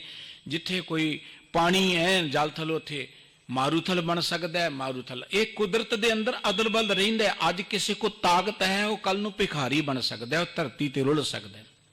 ਕਦੀ ਵੀ ਇੱਕ ਸਾਰਤਾ ਨਹੀਂ ਰਹਿੰਦੀ, ਕਦੀ ਵੀ ਇੱਕ ਸਾਰਤਾ ਨਹੀਂ ਰਹਿੰਦੀ। ਉਤਰਾ ਚੜਾ ਸਮੁੱਚੇ ਬ੍ਰਹਿਮੰਡ ਦੇ ਅੰਦਰ ਆਉਂਦੇ ਰਹਿੰਦੇ ਨੇ। ਜਿਨ੍ਹਾਂ ਕੋਲ ਅੱਜ ਤਾਕਤ ਹੈ ਉਹ ਕੱਲ ਨੂੰ ਤਾਕਤੋਂ ਹੀਣੇ ਹੋ ਜਾਣਗੇ, ਜਿਨ੍ਹਾਂ ਕੋਲ ਅੱਜ ਨਹੀਂ ਉਹ ਕੱਲ ਨੂੰ ਆ ਜਾਣਗੇ। ਤਪੋਂ ਰਾਜ ਰਾਜੋ, ਨਰਕ ਤਾਂ ਚੱਲਦਾ ਹੀ ਰਹਿੰਦਾ ਹੈ। ਕੁਦਰਤ ਦਾ ਇੱਕ ਨਿਯਮ ਹੈ। ਸਤਿਗੁਰੂ ਸਾਹਿਬ ਜੀ ਕਹਿੰਦੇ ਨੇ ਕਿ ਪ੍ਰਮਾਤਮਾ ਜਿਹੜਾ ਹੈ ਉਹ ਇੰਨਾ ਮਹਾਨ ਹੈ ਕਿ ਜੋ ਚਾਹੇ ਉਹ ਕਰ ਸਕਦਾ। ਉਹਦੀ ਸਮਰੱਥਾ ਇੰਨੀ ਹੈ। ਕੋਟ ਪਰਲੋ ਓਵਤ ਨਿਮਖ ਮਾਹੇ, ਕੋਟ ਗੁਣਾ ਤੇਰੇ ਗਣੇ ਨਾ ਜਾਹੇ। ਕਰੋੜਾਂ ਗੁਣ ਪ੍ਰਮਾਤਮਾ ਦੇ ਬਿਆਨ ਹੀ ਨਹੀਂ ਕੀਤੇ ਜਾ ਸਕਦੇ। ਪ੍ਰਮਾਤਮਾ ਦੇ ਗੁਣ ਇਸ ਕਰਕੇ ਨਹੀਂ ਗਾਉਣੇ ਕਿ ਅਸੀਂ ਪ੍ਰਮਾਤਮਾ ਦੇ ਗੁਣਾਂ ਦਾ ਅੰਤ ਲੈ ਲਵਾਂਗੇ। ਨਾ ਕੋਈ ਲੈ ਸਕਿਆ ਨਾ ਲੈ ਸਕਦਾ। ਪ੍ਰਮਾਤਮਾ ਦੇ ਗੁਣ ਗਾਉਣੇ ਨੇ ਕਿ ਅਸੀਂ ਗੁਣ ਗਾਉਂਦਿਆਂ ਗਾਉਂਦਿਆਂ ਗੁਣਵਾਨ ਬਣ ਸਕੀਏ। ਕੋਈ ਬੂੰਦ ਪਾਣੀ ਦੀ ਸਮੁੰਦਰ 'ਚ ਡਿੱਗ ਕੇ ਸਮੁੰਦਰ ਦਾ ਅੰਤ ਨਹੀਂ ਪਾ ਸਕਦੀ, ਪਰ ਸਮੁੰਦਰ ਬਣ ਜਾਂਦੀ ਹੈ। ਕੋਈ ਮਨੁੱਖ ਪ੍ਰਮਾਤਮਾ ਦੇ ਗੁਣ ਗਾਉਂਦਾ ਹੋਇਆ ਪ੍ਰਮਾਤਮਾ ਤਾਂ ਬਣ ਸਕਦਾ ਹੈ, ਪਰ ਪ੍ਰਮਾਤਮਾ ਦੇ ਗੁਣਾਂ ਦਾ ਅੰਤ ਨਹੀਂ ਪਾ ਸਕਦਾ। ਸਾਹਿਬ ਜੀ ਕਹਿੰਦੇ ਕਰੋੜਾਂ ਲੋਕ ਪ੍ਰਮਾਤਮਾ ਦੇ ਬੇਅੰਤ ਗੁਣ ਗਾ ਰਹੇ ਨੇ। ਕੋਟ ਗਿਆਨੀ ਕਥਹਿ ਗਿਆਨ। ਬੇਅੰਤ ਗਿਆਨਵਾਨ ਲੋਕ ਪ੍ਰਮਾਤਮਾ ਦਾ ਗਿਆਨ ਲੋਕਾਂ ਨੂੰ ਦੇ ਰਹੇ ਨੇ, ਪਰ ਪ੍ਰਮਾਤਮਾ ਦਾ ਅੰਤ ਨਹੀਂ ਹੈ। ਬੇਅੰਤ ਲੋਕ ਨੇ ਜਿਹੜੇ ਗਿਆਨ ਦੇ ਰਹੇ ਨੇ ਪ੍ਰਮਾਤਮਾ ਦਾ। ਕੋਟ ਧਿਆਨੀ ਧਰਤ ਧਿਆਨ। ਕਰੋੜਾਂ ਲੋਕ ਨੇ ਜਿਹੜੇ ਧਿਆਨ ਜੋੜੀ ਬੈਠੇ ਸਮਾਧੀਆਂ ਲਾ ਰਹੇ ਨੇ। ਆਪਾਂ ਦੇਖੀਏ ਕਿੰਨੇ ਲੋਕ ਰੱਬ ਦੇ ਨਾਂ ਉੱਪਰ ਅੱਖਾਂ ਮੀਟ ਕੇ ਬੈਠੇ ਹੋਏ ਨੇ। ਕੋਟ ਤਪੀਸਰ ਤਪ ਹੀ ਕਰਤੇ। ਕਰੋੜਾਂ ਤਪੀਸਰ, ਤਪ ਕਰਨ ਵਾਲੇ ਵੱਡੇ ਵੱਡੇ। ਈਸ਼ਰ ਦਾ ਅਰਥ ਹੁੰਦਾ ਵੱਡੇ ਤਪਸਵੀ, ਤਪੀਸਰ ਦਾ ਅਰਥ ਵੱਡੇ ਵੱਡੇ ਤਪਸਵੀ, ਜਿਹੜੇ ਦਿਨ ਰਾਤ ਤਪ ਕਰ ਰਹੇ ਨੇ। ਕੇਵਲ ਆਹੀ ਨਹੀਂ ਕਿ ਜਿਹੜੇ ਸਾਨੂੰ ਨਜ਼ਰ ਆ ਰਹੇ ਨੇ, ਧੂਣੀਆਂ ਤਾਰੇ ਨੇ, ਇਹ ਤਪ ਕਰ ਰਹੇ ਨੇ। ਇਹ ਤਾਂ ਦਰਅਸਲ ਇੱਕ, ਮਾਫ ਕਰਨਾ, ਪੁਰਾਣੇ ਜਿਹੜੇ ਰਿਸ਼ੀ ਮੁਨੀ ਮਹਾਨ ਲੋਕ ਹੁੰਦੇ ਸਨ, ਜਿਨ੍ਹਾਂ ਨੇ ਇਸ ਸਮਾਜ ਨੂੰ ਸਿਰਜਿਆ, ਜਿਨ੍ਹਾਂ ਨੇ ਸਮਾਜ ਦੇ ਵਿੱਚ ਬਹੁਤ ਵੱਡਾ ਯੋਗਦਾਨ ਪਾਇਆ ਪੁਰਾਤਨ ਸਮੇਂ 'ਚ। ਉਹ ਮਜਬੂਰੀ ਵਸ ਉਹਨਾਂ ਨੂੰ ਕਿਤੇ ਲੋੜ ਪੈਣੀ, ਕਿਉਂਕਿ ਘਰਾਂ ਤੋਂ ਬਾਹਰ ਨਿਕਲ ਕੇ ਜੰਗਲਾਂ 'ਚ ਬੈਠ ਜਾਣਾ, ਸਮਾਜ ਦੀ ਖਾਤਰ ਕੁਝ ਲਿਖਣਾ, ਕੁਝ ਜਾਣਨਾ, ਕੁਝ ਸਮਝਣਾ। ਤੇ ਉਹਨਾਂ ਨੇ ਲੋੜਾਂ ਘਟਾ ਕੇ ਠੰਡ ਦੇ ਵਿੱਚ, ਠੰਡ ਤੋਂ ਬਚਣ ਦੇ ਲਈ ਧੂਣੀਆਂ ਤਾ ਲੈਣੀਆਂ। ਲੋੜ ਸੀ ਉਹਨਾਂ ਦੀ ਅੱਗ ਦੀ। ਇੱਦਾਂ ਕਿਤੇ ਸੁਆਹ ਮਲ ਲਈ, ਠੰਡ ਤੋਂ ਬਚਣ ਦੇ ਲਈ, ਗਰਮੀ ਤੋਂ ਬਚਣ ਦੇ ਲਈ, ਕੱਪੜਿਆਂ ਤੋਂ ਰਹਿਤ ਜ਼ਿੰਦਗੀ ਬਤੀਤ, ਜੰਗਲਾਂ 'ਚ ਰਹਿੰਦੇ ਸੀ। ਲੇਕਿਨ ਆ ਹੁਣ ਜਿਹੜਾ ਇੱਕ ਅਡੰਬਰ ਜਿਹਾ ਅੱਜ ਤੋਂ ਕੁਝ ਸਾਲ ਪਹਿਲਾਂ ਮੈਂ ਇੱਧਰ ਇੱਕ ਕਿਲ੍ਹਾ ਲੋਹਗੜ੍ਹ ਦੇਖਣ ਗਿਆ। ਉੱਥੇ ਇੱਕ ਥਾਂ ਤੇ ਬੜੀ ਆਲੀਸ਼ਾਨ ਜਗ੍ਹਾ, ਕਦੀ ਜਾਓ ਤੁਸੀਂ, ਉੱਥੇ ਹੁਣ ਮੰਦਿਰ ਬਣਾ ਦਿੱਤੇ ਉਸ ਥਾਂ ਨੂੰ ਖਤਮ ਕਰਨ ਲਈ ਨਾ। ਤੇ ਇੱਕ ਸਾਧੂ ਸੀ, ਅਸੀਂ ਗਏ 4-5 ਜਾਣੇ, ਸਾਡੇ ਵੱਲ ਦੇਖ ਕੇ ਝੱਟੋ ਗੋਏ ਆਸੇ ਪਾਸੇ ਬਲਦੇ, ਗਰਮੀਆਂ ਦਿਨ ਵਿੱਚ ਬੈਠ ਗਿਆ। ਉਹਦੇ ਮਨ 'ਚ ਕਿ ਸ਼ਰਧਾਲੂ ਹੀ ਆ ਗਏ ਨੇ ਕੋਈ। ਤੇ ਅਸੀਂ ਜਦੋਂ ਅੱਗੇ ਨਿਕਲ ਗਏ ਉੱਠ ਕੇ ਫਿਰ ਆਪਣੇ ਮੰਦਿਰ ਜਾ ਵੜਿਆ। ਉਹ ਦਿਖਾਵੇ ਲਈ ਸੀ ਕਿ ਮੈਂ ਧੂਣੀ ਧਾ ਰਿਹਾ, ਤਪ ਕਰ ਰਿਹਾ, ਬਹੁਤ ਕੁਝ ਦਿਖਾਵੇ ਲਈ ਹੋ ਰਿਹਾ। ਅੱਖੀ ਤਾਂ ਮੀਟੇ ਨਾਕ ਪਕੜੇ, ਠੱਗਣ ਕਹੋ ਸੰਸਾਰ। ਪਰ ਤਪ ਇਹ ਨਹੀਂ ਹੈ। ਤਪ ਕੀ ਹੈ? ਕੋਈ ਕਰੜੀ ਗਰਮੀ ਦੇ ਅੰਦਰ ਮਿਹਨਤ ਕਰ ਰਿਹਾ ਸੜਕ ਤੇ, ਤਪ ਨਹੀਂ ਹੈ। ਕੋਈ ਜੇਠ ਹਾੜ ਦੀਆਂ ਵਗਦੀਆਂ ਲੂਆਂ 'ਚ ਕਣਕ ਵੰਡ ਰਿਹਾ, ਪਸੀਨੋ ਪਸੀਨੀ ਹੋ ਰਿਹਾ, ਹਲ ਵਾਹ ਰਿਹਾ। ਕੋਈ ਦੇਖੋ ਨਾ ਖੇਤਾਂ 'ਚ ਕੰਮ ਕਰ ਰਿਹਾ, ਕੋਈ ਦੁਕਾਨ ਤੇ ਸਾਰਾ ਦਿਨ ਬੈਠਾ ਗਰਮੀ ਦੇ ਵਿੱਚ, ਸਾਰਾ ਦਿਨ ਕਰੜੀ ਮਿਹਨਤ ਕਰਦੇ, ਤਪ ਨਹੀਂ ਹੈ। ਕਰੋੜਾਂ ਲੋਕ ਨੇ ਜਿਹੜੇ ਬੜਾ ਤਪ ਕਰ ਰਹੇ ਨੇ, ਜਿਹੜਾ ਬੜਾ ਸਰੀਰ ਦੇ ਉੱਪਰ ਕਸ਼ਟ ਸਹਿ ਰਹੇ ਨੇ। ਕੋਟ ਮਨੀਸ਼ਰ ਮੋਨ ਮੈਂ ਰਹਤੇ, ਕਰੋੜਾਂ ਹੀ ਮੋਨੀ ਨੇ ਜਿਹੜੇ ਕਹਿੰਦੇ ਕਿ ਮੋਨੀ ਰਹਿ ਕੇ ਅਸੀਂ ਰੱਬ ਨੂੰ ਪ੍ਰਾਪਤ ਕਰ ਲੈਣਾ, ਬੋਲਦੇ ਨਹੀਂ ਹੈ, ਚੁੱਪ ਕਰਕੇ ਬੈਠੇ ਨੇ। ਅਵਗਤ ਨਾਥ ਅਗੋਚਰ ਸੁਆਮੀ, ਉਹ ਪ੍ਰਮਾਤਮਾ ਅਵਗਤ ਦਾ ਅਰਥ ਹੈ ਅਵਿਅਕਤੀ, ਜਿਹਦਾ ਕੋਈ ਸਰੀਰ ਨਾ ਹੋਏ, ਜਿਹਦਾ ਕੋਈ ਆਕਾਰ ਨਾ ਹੋਏ। ਵਿਅਕਤੀ ਆਕਾਰ ਵਾਲਾ ਹੁੰਦਾ, ਅਵਿਅਕਤ ਦਾ ਅਰਥ ਹੁੰਦਾ ਜਿਹਦਾ ਕੋਈ ਆਕਾਰ ਨਾ ਹੋਵੇ। ਉਹ ਪ੍ਰਮਾਤਮਾ ਜਿਹੜਾ ਨਿਰਾਕਾਰ ਹੈ, ਉਹ ਪ੍ਰਮਾਤਮਾ ਜਿਹੜਾ ਸਾਰਿਆਂ ਦਾ ਨਾਥ ਹੈ, ਮਾਲਕ ਹੈ, ਸੁਆਮੀ ਹੈ, ਖਸਮ ਹੈ। ਉਹ ਪ੍ਰਮਾਤਮਾ ਜਿਹੜਾ ਅਗੋਚਰ, ਗੋਚਰ ਦਾ ਅਰਥ ਜਿਹੜਾ ਇੰਦਰੀਆਂ ਦੇ ਗੋਚਰਾ ਨਾ ਹੋਵੇ, ਜਿਹਨੂੰ ਅੱਖਾਂ ਨਾਲ ਦੇਖਿਆ ਨਾ ਜਾਏ, ਹੱਥਾਂ ਨਾਲ ਫੜਿਆ ਨਾ ਜਾਏ, ਜਿਹਨੂੰ ਅਸੀਂ ਰਸਨਾ ਨਾਲ ਬਿਆਨ ਨਾ ਕਰ ਸਕੀਏ। ਅਗੋਚਰ ਉਹ ਸਾਡੇ ਇੰਦਰੀਆਂ ਦੇ ਗੋਚਰਾ ਨਹੀਂ, ਅਗੋਚਰ ਹੈ, ਸਾਡੀ ਪਕੜ ਤੋਂ ਪਰੇ ਹੈ। ਸੁਆਮੀ ਉਹ ਸਾਰਿਆਂ ਦਾ ਮਾਲਕ ਹੈ। ਪੂਰ ਰਿਹਾ ਘਟ ਅੰਤਰ ਜਾਮੀ, ਉਹ ਪ੍ਰਮਾਤਮਾ ਸਾਰੇ ਹਿਰਦਿਆਂ ਵਿੱਚ ਸਮਾਇਆ ਹੋਇਆ ਹੈ, ਵਸਿਆ ਹੋਇਆ ਹੈ, ਰਮਿਆ ਹੋਇਆ ਹੈ। ਜਤ ਕਤ ਦੇਖੂੰ ਤੇਰਾ ਵਾਸਾ, ਵਾਹਿਗੁਰੂ ਜੀ ਮੈਂ ਜਿੱਧਰ ਦੇਖਦਾ ਹਾਂ ਮੈਨੂੰ ਉੱਥੇ ਤੁਹਾਡੀ ਹੀ ਜੋਤ ਨਜ਼ਰ ਆ ਰਹੀ ਹੈ। ਸਤਿਗੁਰੂ ਗੁਰੂ ਅਰਜਨ ਦੇਵ ਜੀ ਮਹਾਰਾਜ ਨੇ ਇਸ ਪਵਿੱਤਰ ਮੁਖ ਵਾਕ ਦੀ ਗੱਲ ਇੱਥੋਂ ਸ਼ੁਰੂ ਕੀਤੀ ਸੀ ਕਿ ਐਸੋ ਧਣੀ ਗੋਬਿੰਦ ਹਮਾਰਾ। ਸਾਡਾ ਮਾਲਕ ਵਾਹਿਗੁਰੂ ਇਹੋ ਜਿਹਾ ਹੈ, ਸਾਡਾ ਕੋਈ ਇਹੋ ਜਿਹਾ ਨਹੀਂ ਜੀ ਉਹਨੂੰ ਭੁੱਖ ਲੱਗੀ ਭੋਗ ਲਵਾ ਲਓ ਉਹਦੀ ਭੁੱਖ ਦੂਰ ਹੋ ਜਾਏਗੀ, ਇਹੋ ਜਿਹਾ ਨਹੀਂ ਹੈ ਸਾਡਾ ਮਾਲਕ। ਸਾਡਾ ਕੋਈ ਮਾਲਕ ਹੈ ਨਹੀਂ ਜੀ ਅੱਜ ਜੰਮ ਪਿਆ ਤੇ ਕੱਲ ਨੂੰ ਮਰ ਜਾਏਗਾ। ਸਾਡਾ ਕੋਈ ਮਾਲਕ ਇਹੋ ਜਿਹਾ ਨਹੀਂ ਜੋ ਬੜਾ ਗੁੱਸੇ ਹੋ ਜਾਏਗਾ, ਉਹ ਬਰਬਾਦ ਕਰ ਦੇਗਾ, ਇਹੋ ਜਿਹਾ ਮਾਲਕ ਨਹੀਂ ਹੈ ਸਾਡਾ। ਉਹ ਪਰਮਾਤਮਾ ਕਿਹੋ ਜਿਹਾ ਹੈ? परमात्मा मेहरबान साहे मेरा मेहरबान जी सगल को दे दान। वो परमात्मा जिहदा को पारावार ही नहीं, अनंत है, बेअंत है, अपर अपार है। वो परमात्मा जिहड़ा सर्व व्यापक है, सारे हिरदियां 'च बैठा है, जिहदी रचना बेअंत है, जिहदे गुण बेअंत ने। साहब जी कहते बर न साको गुण विस्तारा, मैं उस वाहिगुरु जी के गुणों का पारावार बयान ही नहीं कर सकता। अनंत है, बेअंत है। तो सतगुरु जी ने परमात्मा के बेअंत उस स्वरूप नूं वर्णन करदे हैं। परमात्मा के दीदार करने तो गुरबाणी चों होणगे, किसी मनुख की तस्वीर नाल तुहाडी तसल्ली नहीं होनी। माफ़ करना, तस्वीर है मान लो कि किसी बड़े तगड़े मुल्क के हाकम की है जां किसी अफसर की है, तुसीं उहनूं जाणदे नहीं है, तुसीं उहनूं जाणदे नहीं है, तुसीं उहदे गुणां नूं नहीं जाणदे, उहदे रुतबे नूं नहीं जाणदे। तस्वीर तुहाडे कोल लगी हुई है तो तस्वीर तुहानूं की दे देवेगी? टेकी जो मत्थे। हाँ, सानू को तस्वीर वाले बारे दसेगा को इहो जिहा सुभाਅ है, इहो जिहे गुणां वाला है, इहो जिहा उहदा किरदार है, इहो जी उहदी हस्ती है, इहो जी उहदी ताकत है, इहो जिहे उहदे गुण ने। ते ज्यों-ज्यों तुसीं उहदे गुण सुणोगे तुहाडा उहदे प्रति प्यार होर वधेगा। उहदे प्रति मत्था टेकिया नहीं प्यार वधेगा, उहदे गुण सुणोगे प्यार वधेगा। फिर तुसीं वाकई दिलों झुक जाओगे उहदे प्यार। गुरबाणी ने सानू परमात्मा दे गुण दसे ने। गुरबाणी ने आकार दी पूजा नहीं कही, गुरबाणी ने निराकार दी पूजा कही है। आकार विचों निरंकार नूं देखण दी गल कही है। समुची कायनात दे अंदर, समुचे ब्रह्मंड दे अंदर परमात्मा समाया होया है। ते ओ परमात्मा दे गुण गायन करदियां करदियां आपां इस समुचे ब्रह्मंड दे विचों दे दीदार करने ने, वो जिहड़ा सारे थावां ते रमिया होया है। साहब जी कहंदे फिर जत कत देखो तेरा वासा, वो परमात्मा जिहड़ा अवगत नाथ अगोचर स्वामी है, जिहड़ा सारे थावां ते रमिया है, वो अंतरजामी साडे दिलां दी गल नूं जाणदा है। हे वाहिगुरू जी, मैं जिधर देखदा उत्थे मैनूं तुहाडे दीदार हो रहे ने, हर थां ते तुसीं मैनूं वसदे होए नज़र आ रहे हो। ਜਦੋਂ ਅਸੀਂ ਇਹ ਪਵਿੱਤਰ ਗੁਰਬਾਣੀ ਨੂੰ ਵਿਚਾਰ ਨਾਲ ਪੜਾਂਗੇ, ਦੇਖੋ ਕਿੰਨੇ ਵਿਸਥਾਰ ਨਾਲ ਸਤਿਗੁਰੂ ਜੀ ਨੇ ਇਸ ਪਾਵਨ ਮੁੱਖ ਅਵਾਕ ਦੇ ਅੰਦਰ ਵਾਹਿਗੁਰੂ ਜੀ ਦੇ ਸਰਬ ਵਿਆਪਕਤਾ ਦਾ, ਉਹਦੀ ਸਰਬ ਸ਼ਕਤੀ ਦਾ ਜ਼ਿਕਰ ਕੀਤਾ ਹੈ। ਜਦੋਂ ਸੁਰਤ ਕਰਕੇ ਦੇ ਨਾਲ ਜੁੜ ਜਾਵਾਂਗੇ ਨਾ, ਤੇ ਫਿਰ ਜਿੱਧਰ ਦੇਖਾਂਗੇ ਸਾਨੂੰ ਉੱਥੇ ਹੀ ਉਹਦਾ ਨਿਵਾਸ ਨਜ਼ਰ ਆਏਗਾ। ਫਿਰ ਸਾਨੂੰ ਲੱਭਣ ਲਈ ਕਿਤੇ ਜੰਗਲਾਂ ਪਹਾੜਾਂ ਜਾਂ ਇੱਧਰ ਉੱਧਰ ਨਹੀਂ ਜਾਣਾ ਪਏਗਾ। ਸਾਹਿਬ ਜੀ ਕਹਿੰਦੇ ਨਾਨਕ ਕੋ ਗੁਰ ਕੀਓ ਪ੍ਰਗਾਸਾ, ਵੀ ਨਾਨਕ ਨੂੰ ਤਾਂ ਗੁਰੂ ਨੇ ਪ੍ਰਗਾਸ ਦੇ ਦਿੱਤਾ, ਸੋਝੀ ਦੇ ਦਿੱਤੀ, ਚਾਨਣ ਦੇ ਦਿੱਤਾ। ਹੁਣ ਮੈਂ ਜਿੱਧਰ ਦੇਖਦਾ ਸਾਰੇ ਥਾਵਾਂ ਤੇ ਮੈਨੂੰ ਉਹ ਪਰਮਾਤਮਾ ਹੀ ਨਜ਼ਰ ਆਉਂਦਾ ਹੈ, ਵਾਹਿਗੁਰੂ ਨਜ਼ਰ ਆਉਂਦਾ ਹੈ, ਜੋ ਅਪਰ ਅਪਾਰ ਹੈ, ਜੋ ਬੇਅੰਤ ਹੈ, ਅਗਮ ਅਗੋਚਰ ਹੈ। ਧੰਨ ਗੁਰੂ ਅਰਜਨ ਦੇਵ ਜੀ ਮਹਾਰਾਜ ਨੇ ਇਸ ਮੁੱਖ ਵਾਕ ਦੇ ਰਾਹੀਂ ਉਸ ਪਰਮਾਤਮਾ ਦੇ ਗੁਣਾਂ ਦੀ ਗੱਲ ਕਰਕੇ, ਉਹਦੀ ਸਰਬ ਵਿਆਪਕਤਾ ਦੀ ਗੱਲ ਕਰਕੇ ਕਿਹਾ ਕਿ ਜਿਹਨੂੰ ਗੁਰੂ ਇਹ ਸੋਝੀ ਦੇ ਦੇਵੇ, ਜਿਹਨੂੰ ਗੁਰੂ ਇਹ ਪ੍ਰਗਾਸ ਦੇ ਦੇਵੇ ਕਿ ਪਰਮਾਤਮਾ ਅਨੰਤ ਬੇਅੰਤ ਗੁਣਾਂ ਵਾਲਾ ਹੈ, ਉਹ ਫਿਰ ਜਿੱਥੇ ਜਾਏਗਾ ਹਰ ਥਾਂ ਤੋਂ ਉਹਨੂੰ ਪਰਮਾਤਮਾ ਹੀ ਨਜ਼ਰ ਆਏਗਾ, ਹਰ ਹਿਰਦੇ 'ਚੋਂ ਪਰਮਾਤਮਾ ਨਜ਼ਰ ਆਏਗਾ। ਅੱਜ ਗੁਰੂ ਕਲਗੀਧਰ ਪਾਤਸ਼ਾਹ ਜੀ ਮਹਾਰਾਜ ਦੇ ਜੀਵਨ ਇਤਿਹਾਸ ਦਾ ਉਹ ਦਿਹਾੜਾ ਹੈ ਜਦੋਂ ਦੁਨੀਆ ਦੀ ਸਭ ਤੋਂ ਮਹਾਨ ਅਨੋਖੀ ਵਿਚਿੱਤਰ ਜੰਗ ਚਮਕੌਰ ਦੀ ਗੜੀ ਦੀ ਜੰਗ ਨੂੰ ਲੜਨ ਤੋਂ ਬਾਅਦ ਜਿਸ ਰਾਤ ਕਲਗੀਧਰ ਦਸ਼ਮੇਸ਼ ਪਿਤਾ ਜੀ ਆਪਣੇ ਸਾਜੇ ਹੋਏ ਗੁਰੂ ਕੇ ਖਾਲਸੇ ਦੇ ਹੁਕਮ ਨੂੰ ਮੰਨਦਿਆਂ, ਇਤਿਹਾਸ ਕਹਿੰਦਾ ਹੈ ਤਰਕਾਲਾਂ ਦਾ ਵੇੜਾ ਹੋਇਆ, ਜੰਗ ਰੁਕ ਗਈ। ਸਤਿਗੁਰੂ ਜੀ ਦੇ ਨਾਲ 8 ਸਿੰਘ ਰਹਿ ਗਏ ਗੜੀ ਦੇ ਅੰਦਰ, ਬਾਕੀ ਸਿੰਘ ਸ਼ਹੀਦ ਹੋ ਗਏ।